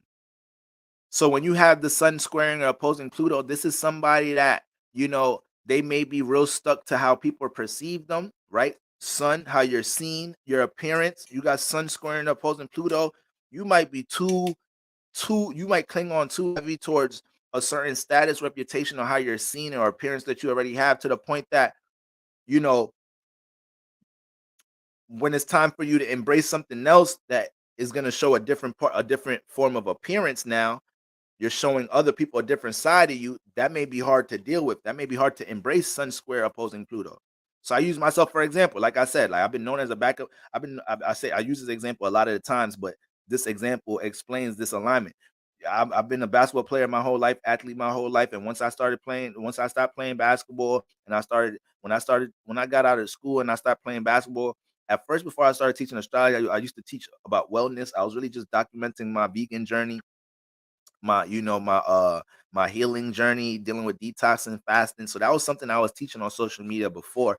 But it, like, once I started diving into that, that was one thing. I started realizing people looking at me different, this and the third, talking about, being vegan, talking about sea moss, fasting, this and the third. It was like, okay, whatever. But then when I started getting a little bit deeper, when I started expressing things dealing with spirituality, astrology and whatnot, I knew that I knew me doing that, me taking action, using my son to do that, was going to cause transformation with how people perceive my son. I knew that because people weren't used to seeing me in that light. People weren't used to seeing me talk about spiritual shit and astrology, this, that, and the third. So when you got this alignment, sun square opposite Pluto, you have to be able to embrace the fact that you using your sun towards a personal aspiration, a personal goal, you have to be able to embrace all the different changes and transformations that come with you doing that, especially how people perceive your sun, especially how your appearance is gonna come off to the world. Who gives a fuck on how they perceive you? What really matters is the fact that your sun is following up on some long-term intentions that Pluto has. Your sun is following up on some true desires that Pluto has for you. All right. And anything with Pluto is going to deal with some motherfucking transformation. Sun squaring opposing Pluto has to be able to look in the mirror and understand when they need to initiate transformation. Don't you, this is Sun and Moon square Pluto. Don't be waiting too late to start initiating transformation in your life, because all that's going to happen is Pluto's going to be initiating the transformation all the time. You knew you had to detach from this bad habit. You knew you had to get out this negative environment. You knew you had to get out this negative relationship. This alignment, Pluto gonna be on your ass. So Pluto's always gonna give you the grace period. Like I'm telling you, you keep entertaining this toxic relationship. I'm telling you, you keep sleeping on this certain goal that I have for you in this house and acting like this is not something you're really passionate about. I'm telling you, stay in that environment. I'm giving you a chance to initiate transformation on your own. I'm giving you a chance. Because you don't like when I do that shit. You don't like when I do it. But when you take initiative to bring transformation into your life, it's a different story. It's not as turbulent. It's just uncomfortable because you're going through changes. But when I do it, not only do you still have to deal with the uncomfortable energy of dealing with changes, you have to deal with probably some extra chaotic, dramatic shit. That's exactly what happened to me too when I stopped playing ball and started talking about such. Oh, so you already know what it is, bro. You already know what it is, bro. You feel me? Especially because the basketball community is so small too. You know, I don't know what state you from, this, that, and the third. I'm from New York City, so it's like we all know each other. We all know each other. You know. So okay, love life. That's dope. All right, that's good though. That's good though. That's helping his energy. That's helping him deal with that Scorpio placement, his Pluto, being able to have his outlet, his release. He need that. I figured he'd be very competitive. So martial artist, great environment for him to be as competitive as possible. Perfect. You know, he's gonna work into his shyness. You know, he's gonna work into that shyness. A lot of that does come from, probably some of the vulnerability that Pluto's hitting his sun with, but eventually that's what he's that trine is gonna help him to understand he has the gift to, transform how he's seen and not have to hold negative energy because of how other people how he appears to other people. It really is a small community, like you said. I'm from Hawk. You lying, bro. You lying, bro. How old are you, bro? I went to St. Ray's. So you must be you probably either right around my age because Rice closed when I was in high school. You feel me? And we rivals. This is really a small world. That's crazy, bro. Rice closed what, my senior year? So then that's when we had we started that rivalry with Cardinal Hayes because everybody with Rice went to Cardinal Hayes. That is crazy. That's crazy, bro. That's crazy. I'll have to tap in with you, bro. But what's going on, Bel Papillon? What's going on, Bel Papillon? All right. So I'm about to just wrap up Pluto and wrap up Pluto. Wait, is Pluto the last planet? Oh, Uranus. Um, and then I just want to bring up these examples so y'all really get to see a visual of these things. So uh I'm about to be 32. I graduated Rice in 2009. So you went to school with my bro. You went to school with my bros then. Emmy, Shamel, Durant, those are all my bros. We all from the same. We all from the same. We all from the same place. We all from uptown in the Bronx. You most likely know them. That's crazy, bro. Wow. So or maybe because they was like class 2011. So like that sounded like that's like Durant in them class a little bit. I'm trying to remember. You know. Yup. Okay, I knew it. Wow, small world, bro. I told you. See, New York City basketball is small, bro. It's we all. It's small, bro. We all got mutual friends or whatever. Very small community, bro. That is crazy. That's crazy. So yeah, family. And then Moon square opposite Pluto. This one is turbulent. This one is really turbulent. All right, because this person has to embrace all type of emotional transformations. Durant used to be in my crib every day. That's my son. Durant, my son, bro. That ass. So we used to when you look at Moon squaring opposing Pluto, there's gonna be things that force this person to change how they deal with their emotions, and the more that they hold on to how they want to feel about things, the more turbulence in their life. The more turbulence in their life. So let's say they have their Moon in the fourth house, but they got Pluto in the first house. So the Moon is comfortable in the fourth house, right? It's comfortable. It's going to develop some type of emotional stability, emotional environment that is comfortable in the way they have to deal with people, places, and things in their life. They're going to make sure everything is as emotionally stable as it can be, and that's what makes them the most comfortable, being able to react to things that they're connected to, stay connected to it, and make sure it's close in some type of shape or form. But you got Pluto in the first house. I should have used more house examples, guys. Damn, I should have used more house. I was just using sign examples. But Pluto, motherfucker got Pluto in the first house.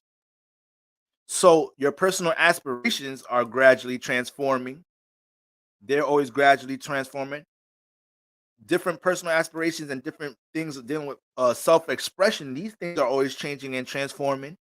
But when it comes into that moon in the fourth house, to embrace that personal transformation, sometimes that's too much work for you. That's too much work for you. You passionate as hell about these things in your first house. You passionate as hell about these personal desires, but you got the moon in the fourth house, and you like to just chill because that's too much work dealing with all that emotional transformation in some type of shape or form. That's too much work. Too much work. You feel me? So let's say this is Pluto. Let's say shout out to all the Pluto and Scorpio generations in the chat. So let's say you got Pluto and Scorpio, but your moon is in what I did Pluto between Taurus. I did Pluto between, let's say, okay, Pluto and Scorpio, and your moon is in Aquarius. You feel me? So with this alignment, moon in Aquarius, reacting to your logic, reacting to your ability to deal with connecting and relating with others, especially under a Saturn-like influence to build and structure.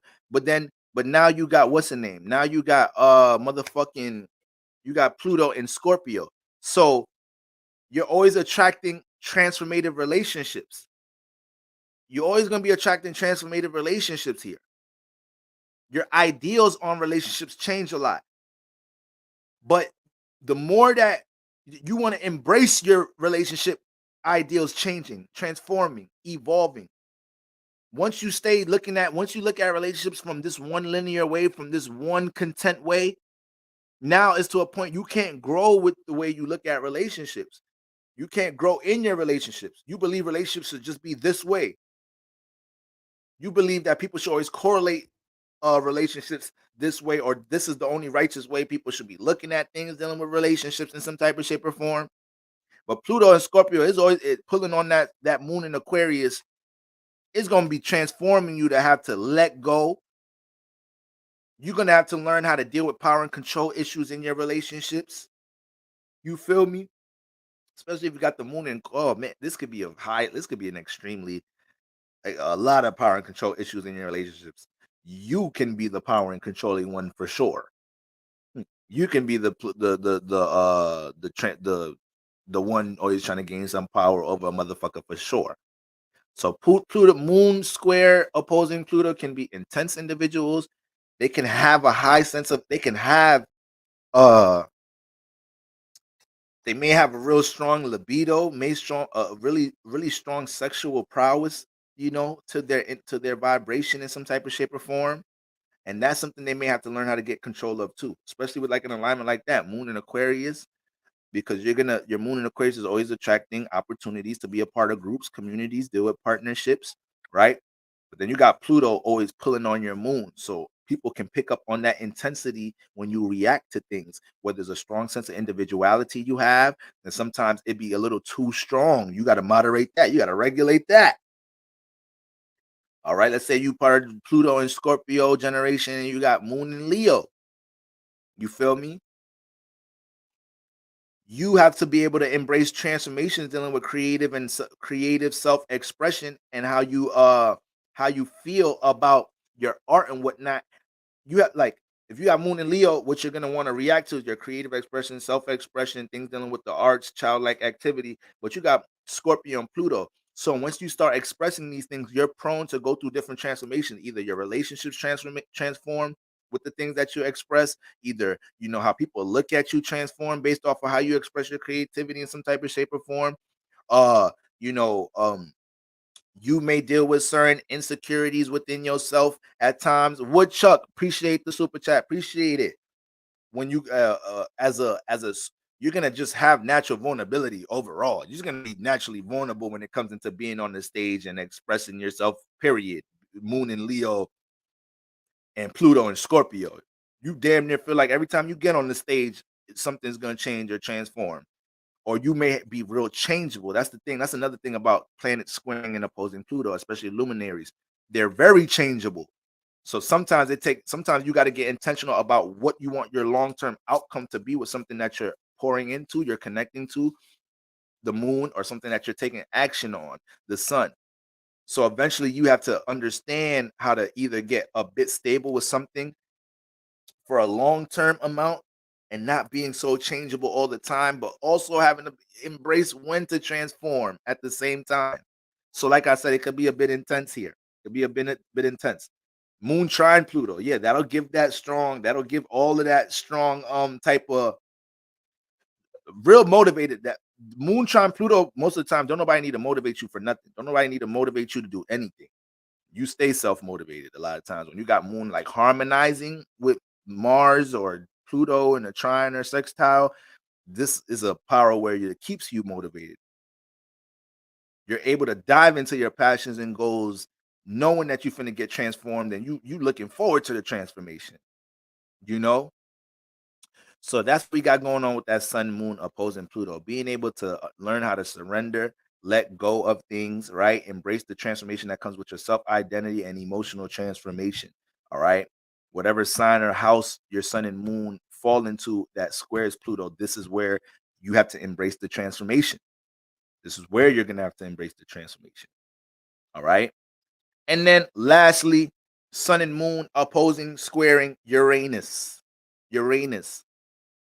Okay. When you have the sun squaring and opposing Uranus, this person is gonna be forced to express their individuality in one way or another. And guess what happens when you start expressing your individuality? Your relationships change, family members look at you a little differently,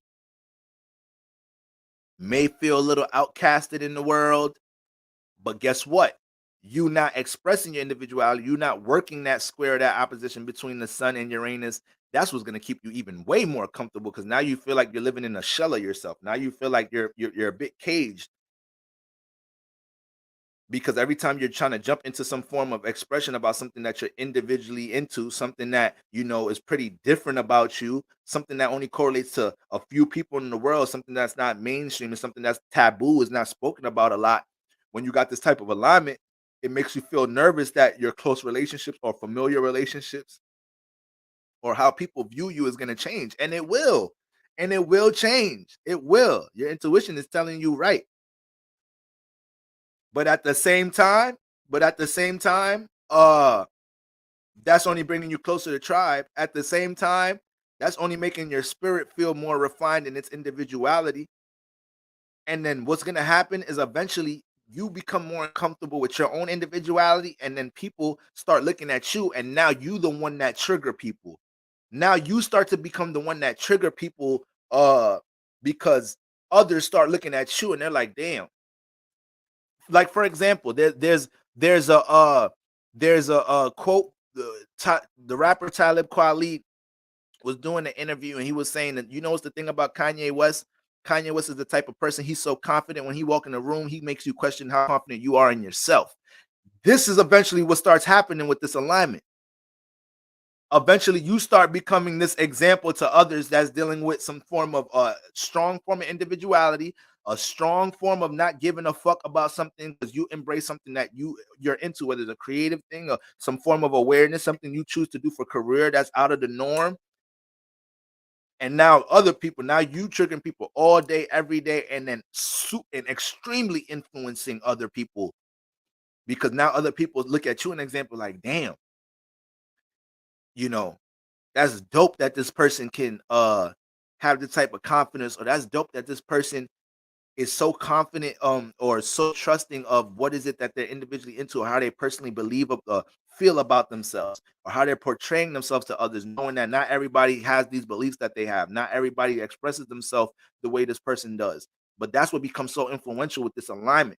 So you go through that process where it's like, damn, I don't really want to embrace all these different transformations. People looking at me crazy, this and the third. Is there a more discreet way I could express this and the third? But eventually, when you start embracing that, you start getting closer to people who relate to you.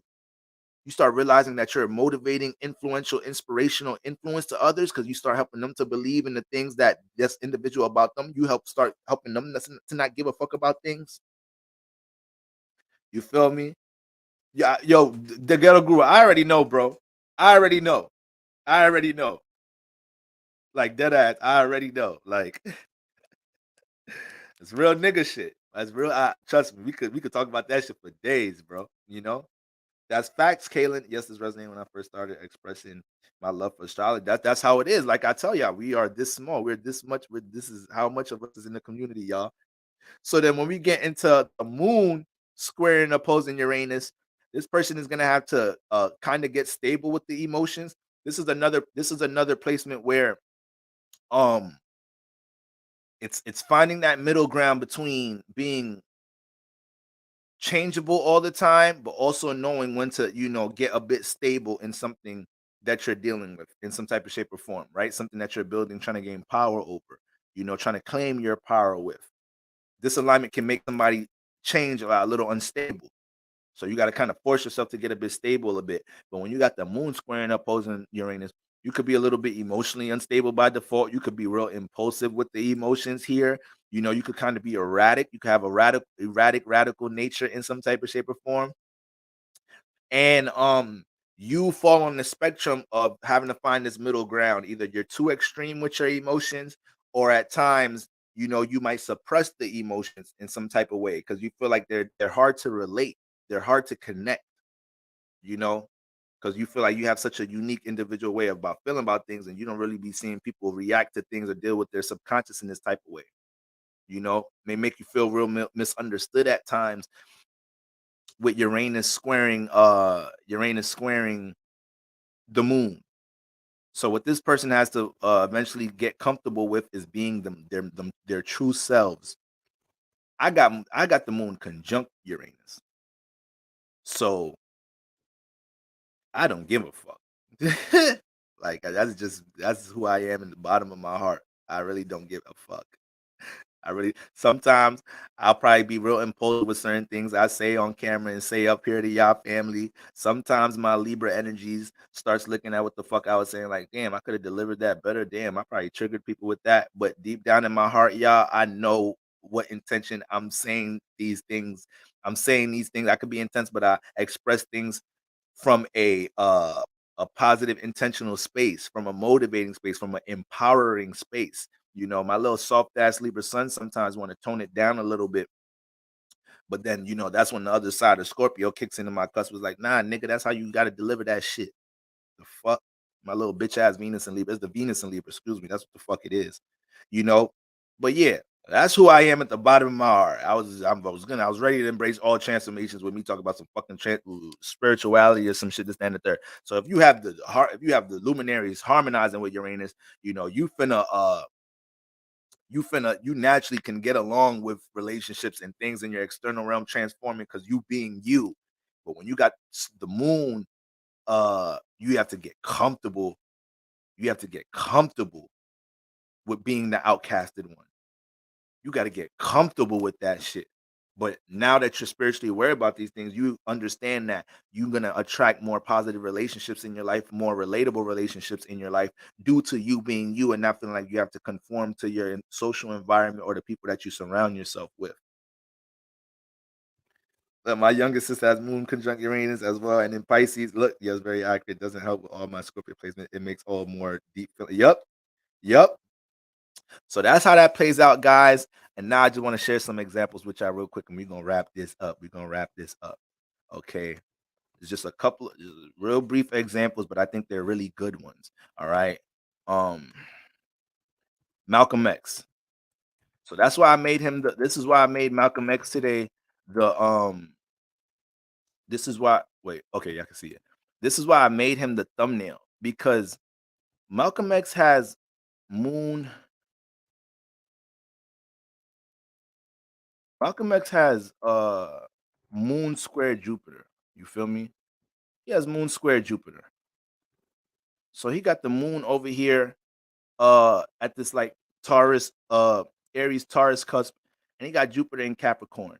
So, you know, who he truly is Detroit motherfucking Red. I ain't gonna say who he truly is, but you know who he first was, the type of person, the individual he was before he converted, before he found this new set of consciousness. You know, he was running the streets. He was a criminal. He was you know running numbers, whatnot, living a bit of a reckless, unstable life. Moon in Aries, right? But Jupiter was always in his first house trying to pull on him being more knowledgeable about, personal development, personal structure in his life. But because he's a Capricorn rising, but the Jupiter influence in Capricorn is about you utilizing spirituality to build stability. How do I utilize, my spiritual philosophies, my belief system to bring stability in my life and learn how to become a master builder through these things?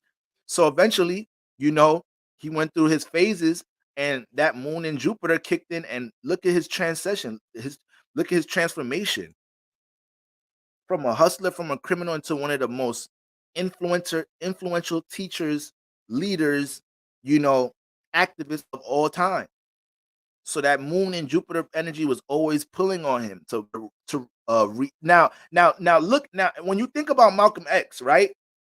When you think about Malcolm X, was when we compare Malcolm X when we compare Malcolm X to Martin Luther King, we describe Malcolm X being the more intense one, right? So you just gotta look at it like him being a moon in Aries. It wasn't saying he was supposed to, you know, he was supposed to suppress his passion. Nah, get passionate about reacting to the knowledge that you have that could bring stability to others, that could bring stability to how we deal with society. Jup- Capricorn deals with reality, infrastructure, society, right? Government, law. He was passionate as hell about expressing his knowledge, wisdom, awareness about what the fuck is going on in society, this, that, and the third. No fucks given with his expression. You feel me? So he turned into one of the most passionate, influential teachers of all time. So I thought this was a great example of how somebody was able to embrace that moon square and become an example of their knowledge and wisdom, of their ability to, expand the consciousness of others, expand the awareness of others. But it took him time to have to embrace all these experiences. Jupiter in the first house, going through a lot of experiences, trying to gain stability in Capricorn, try to hustle here, try to work here, try to do that, you know so it take time for him to get bit stable in the first house. He's trying a lot of things to try to get stable in the first house. Okay. So I think that was I think, and we can run through a lot of his other spiritual inclination, especially that Neptune in the eighth house. But for the most part, boom, I thought that was a great example. Then next, Tina Turner. Tina Turner. All right. We know Tina Turner went through a lot of situations dealing with her relationship with Ike, all that relationship turbulence. So I thought about Tina Turner. I'm like, let me check out her moon.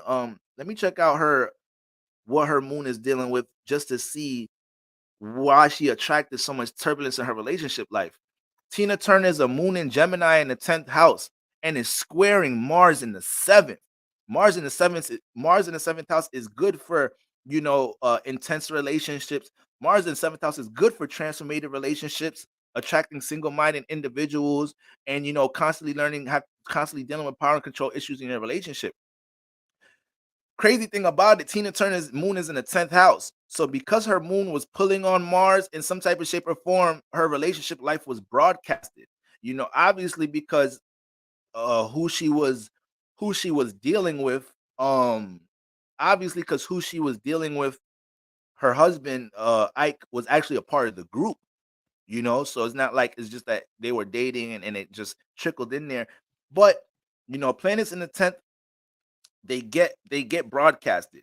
Even Uranus in the 10th, we were able to see, the public was able to see all the transformation she was dealing with her value system, with her self-esteem, Taurus. But when you look at that moon squaring Mars, Tina came into this into this realm having to understand how to relate to transformations in the 7th house, how to relate to how to how to react to relationship transformations, relationship turbulence. but it's a moon square, guys. So, like I said, it's not easy. It takes a long time to deal with it. You know, you know how many times Tina probably tried to get free, how many times she tried to either heal Ike. She did it all until she was able to finally, you know, put it behind her. So now, if you go interview Tina Turner about some seventh house shit, she gonna be wise as fuck. She gonna talk. She's gonna have all type of relationship gems for you. All type of gems on how to deal with relationship transformation, transmutation. You feel me? So I thought that was very important there. Now, next, hmm, our boy Mike Jack. Shout out to the king of pop. Shout out to the king of pop. Now,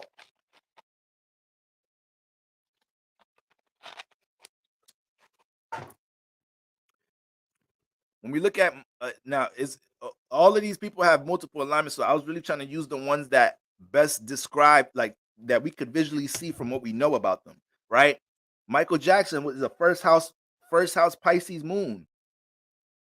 So what makes Michael Jackson, what made Michael Jackson the most comfortable was living in his personal imagination. So anything dealing with creativity, that was always going to make him subconsciously thrive. That was always going to make him feel fulfilled. It's just that, as you can see, his moon opposes damn, I can actually use this. This wasn't even the example I was going to use, but you know, with Mike having this whole his sun and Pluto conjunct in Virgo, I told y'all earlier in the live stream, the sun energy could already correlate to guardian like energy, parents, your father. We all know how hard Joe Jackson was. We know how much of a rigorous trainer, how much of a rigorous coach he was. Virgo's about work, regiment, order, routine. So Mike, even though he was fulfilled dealing with his personal creativity, this and the third, all that opposite energy brought a heavy friction on him having to cultivate his creativity, him having to routine it, stabilize it. You know, Joe Jackson going off on him and his brothers, abusing them or whatnot. Well, I don't want to use the word abuse, but beating their ass and shit. You know, and get the routine right. Get the moonwalk right, Mike. If you fuck up that moonwalk one more time. But father, I believe my heel is bruised and shout out to Mike. Shout out to Mike. We ain't never gonna see no talent like this again. But dead ass, that ability to be all routine and whatnot, he was forced. That shit was a force, you know. It's like the boy was talented, but hey, I ain't gonna lie. We might. Mike, I'm sorry you had to go through all that turbulent energy, but then again, we don't know if you was ever gonna cultivate. We don't know how all that talent would have cultivated if Joe wasn't on your ass, Mike. So I'm sorry, Mike, but you had to take them hits for us. The world needed Thriller, Mike. We needed. I hope when in later stages of life you was getting therapy, and I know you somewhere in another after all the shit you did in this realm. I'm sorry, I'm talking to Mike right now. All the shit you did in this realm, I already know you living a prosperous life wherever the fuck you at right now. I know you. I know you are a king where you at with all that energy you brought into that realm. But Mike, you had to go through that. Joe needed to put you through the ringer. We needed Thriller, Mike. All right. So that wasn't even the placement I was gonna talk about. I was really gonna talk about his moon squaring Saturn on his midheaven, because I believe it was real easy to kind of see. It's like Mike was such a dynamic performer, and then you interview him, and he start talking about like you interview him and whatnot. He start talking about like how much he value, uh, uh, uh, you know, being able to separate his personal life from the 10th house. It's like everything I do is broadcasted.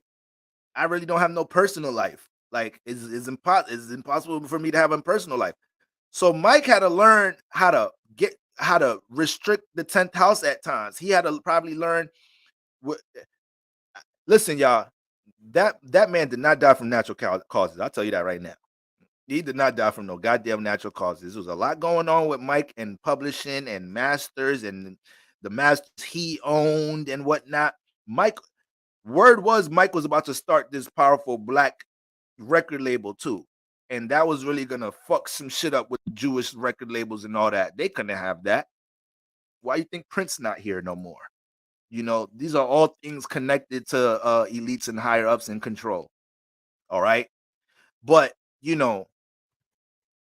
with that moon opposing Saturn, you know, uh you got moon in Pisces, Saturn is in Sagittarius, but by the midheaven. So, Mike's life was a whole bunch of him having to learn how to utilize his creativity, his imagination, his ability to deal with his art form, right? His artistry and get it stabilized. But the thing was, once it got stabilized in the 10th house, he had to work on constantly being able to have that balance or what I would say, keep that space between his personal life and having to do things for career, having to do things,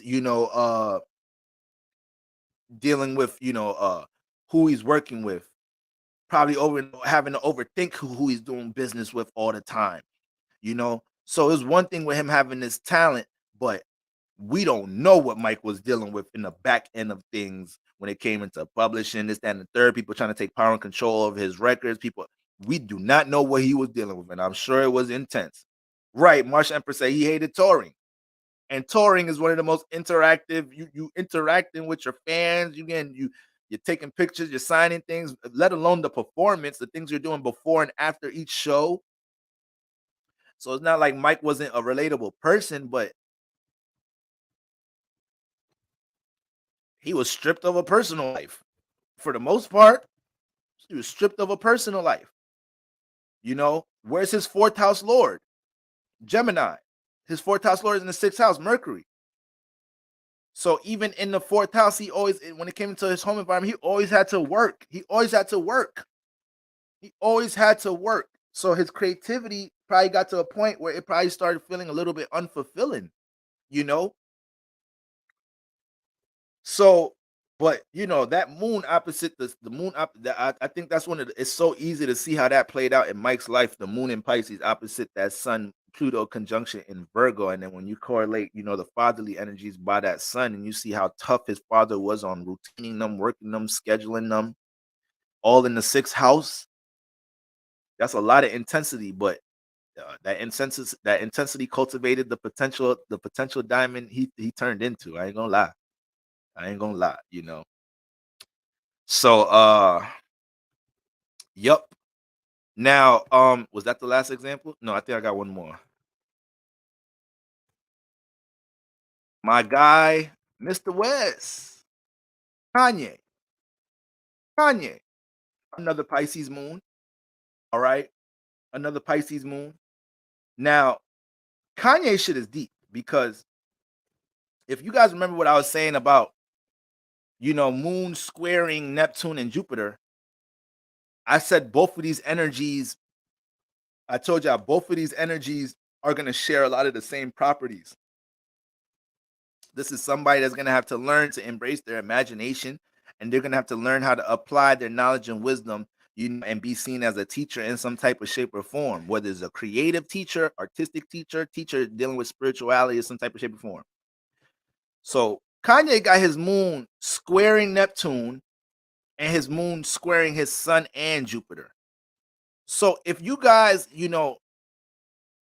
when you look at early interviews of Kanye, that's the thing. When we deal with squares and oppositions, usually we have moments in our life where like I said, we get so tired of dealing with that friction to the point we get intense about meeting these energies finally coming together to complement each other. So if you look at Kanye's early interviews and see how that boy is speaking about what he's finna manifest, there's a documentary of Kanye. I haven't seen it, but there's a documentary on the Donda documentary, I think, or whatnot, on Netflix. He knew what was destined for his Neptune, his Jupiter. Neptune was pulling on his moon so hard in Pisces. Mind you, Neptune is the co-ruler in Pisces. So his imagination was always forced on him. You're already a Pisces moon, so you're naturally connected to your imagination, but it squares Neptune. So now it feels like if I ever leave my imagination, I'm doing myself a disservice. My duty is dealing with my imagination.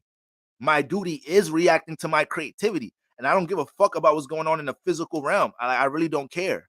You know, I'm gonna be delusional about my creativity. I don't care if y'all think I'm delusional. I don't care if y'all think I sound crazy. This is a very this his moon placement is heavily stimulated by Neptune energy. And then the moon squaring Jupiter. But what did we started off this live talking about moon and sun squaring Jupiter. Excuse me. We started off the live talking about moon and the sun squaring and opposing each other. What I said, it creates wishy-washy energy. It creates internal conflict. It creates internal confusion at times. You say what you don't mean. You don't say what you mean, how you really feel. So we see Kanye's wishy-washiness all the time, you know?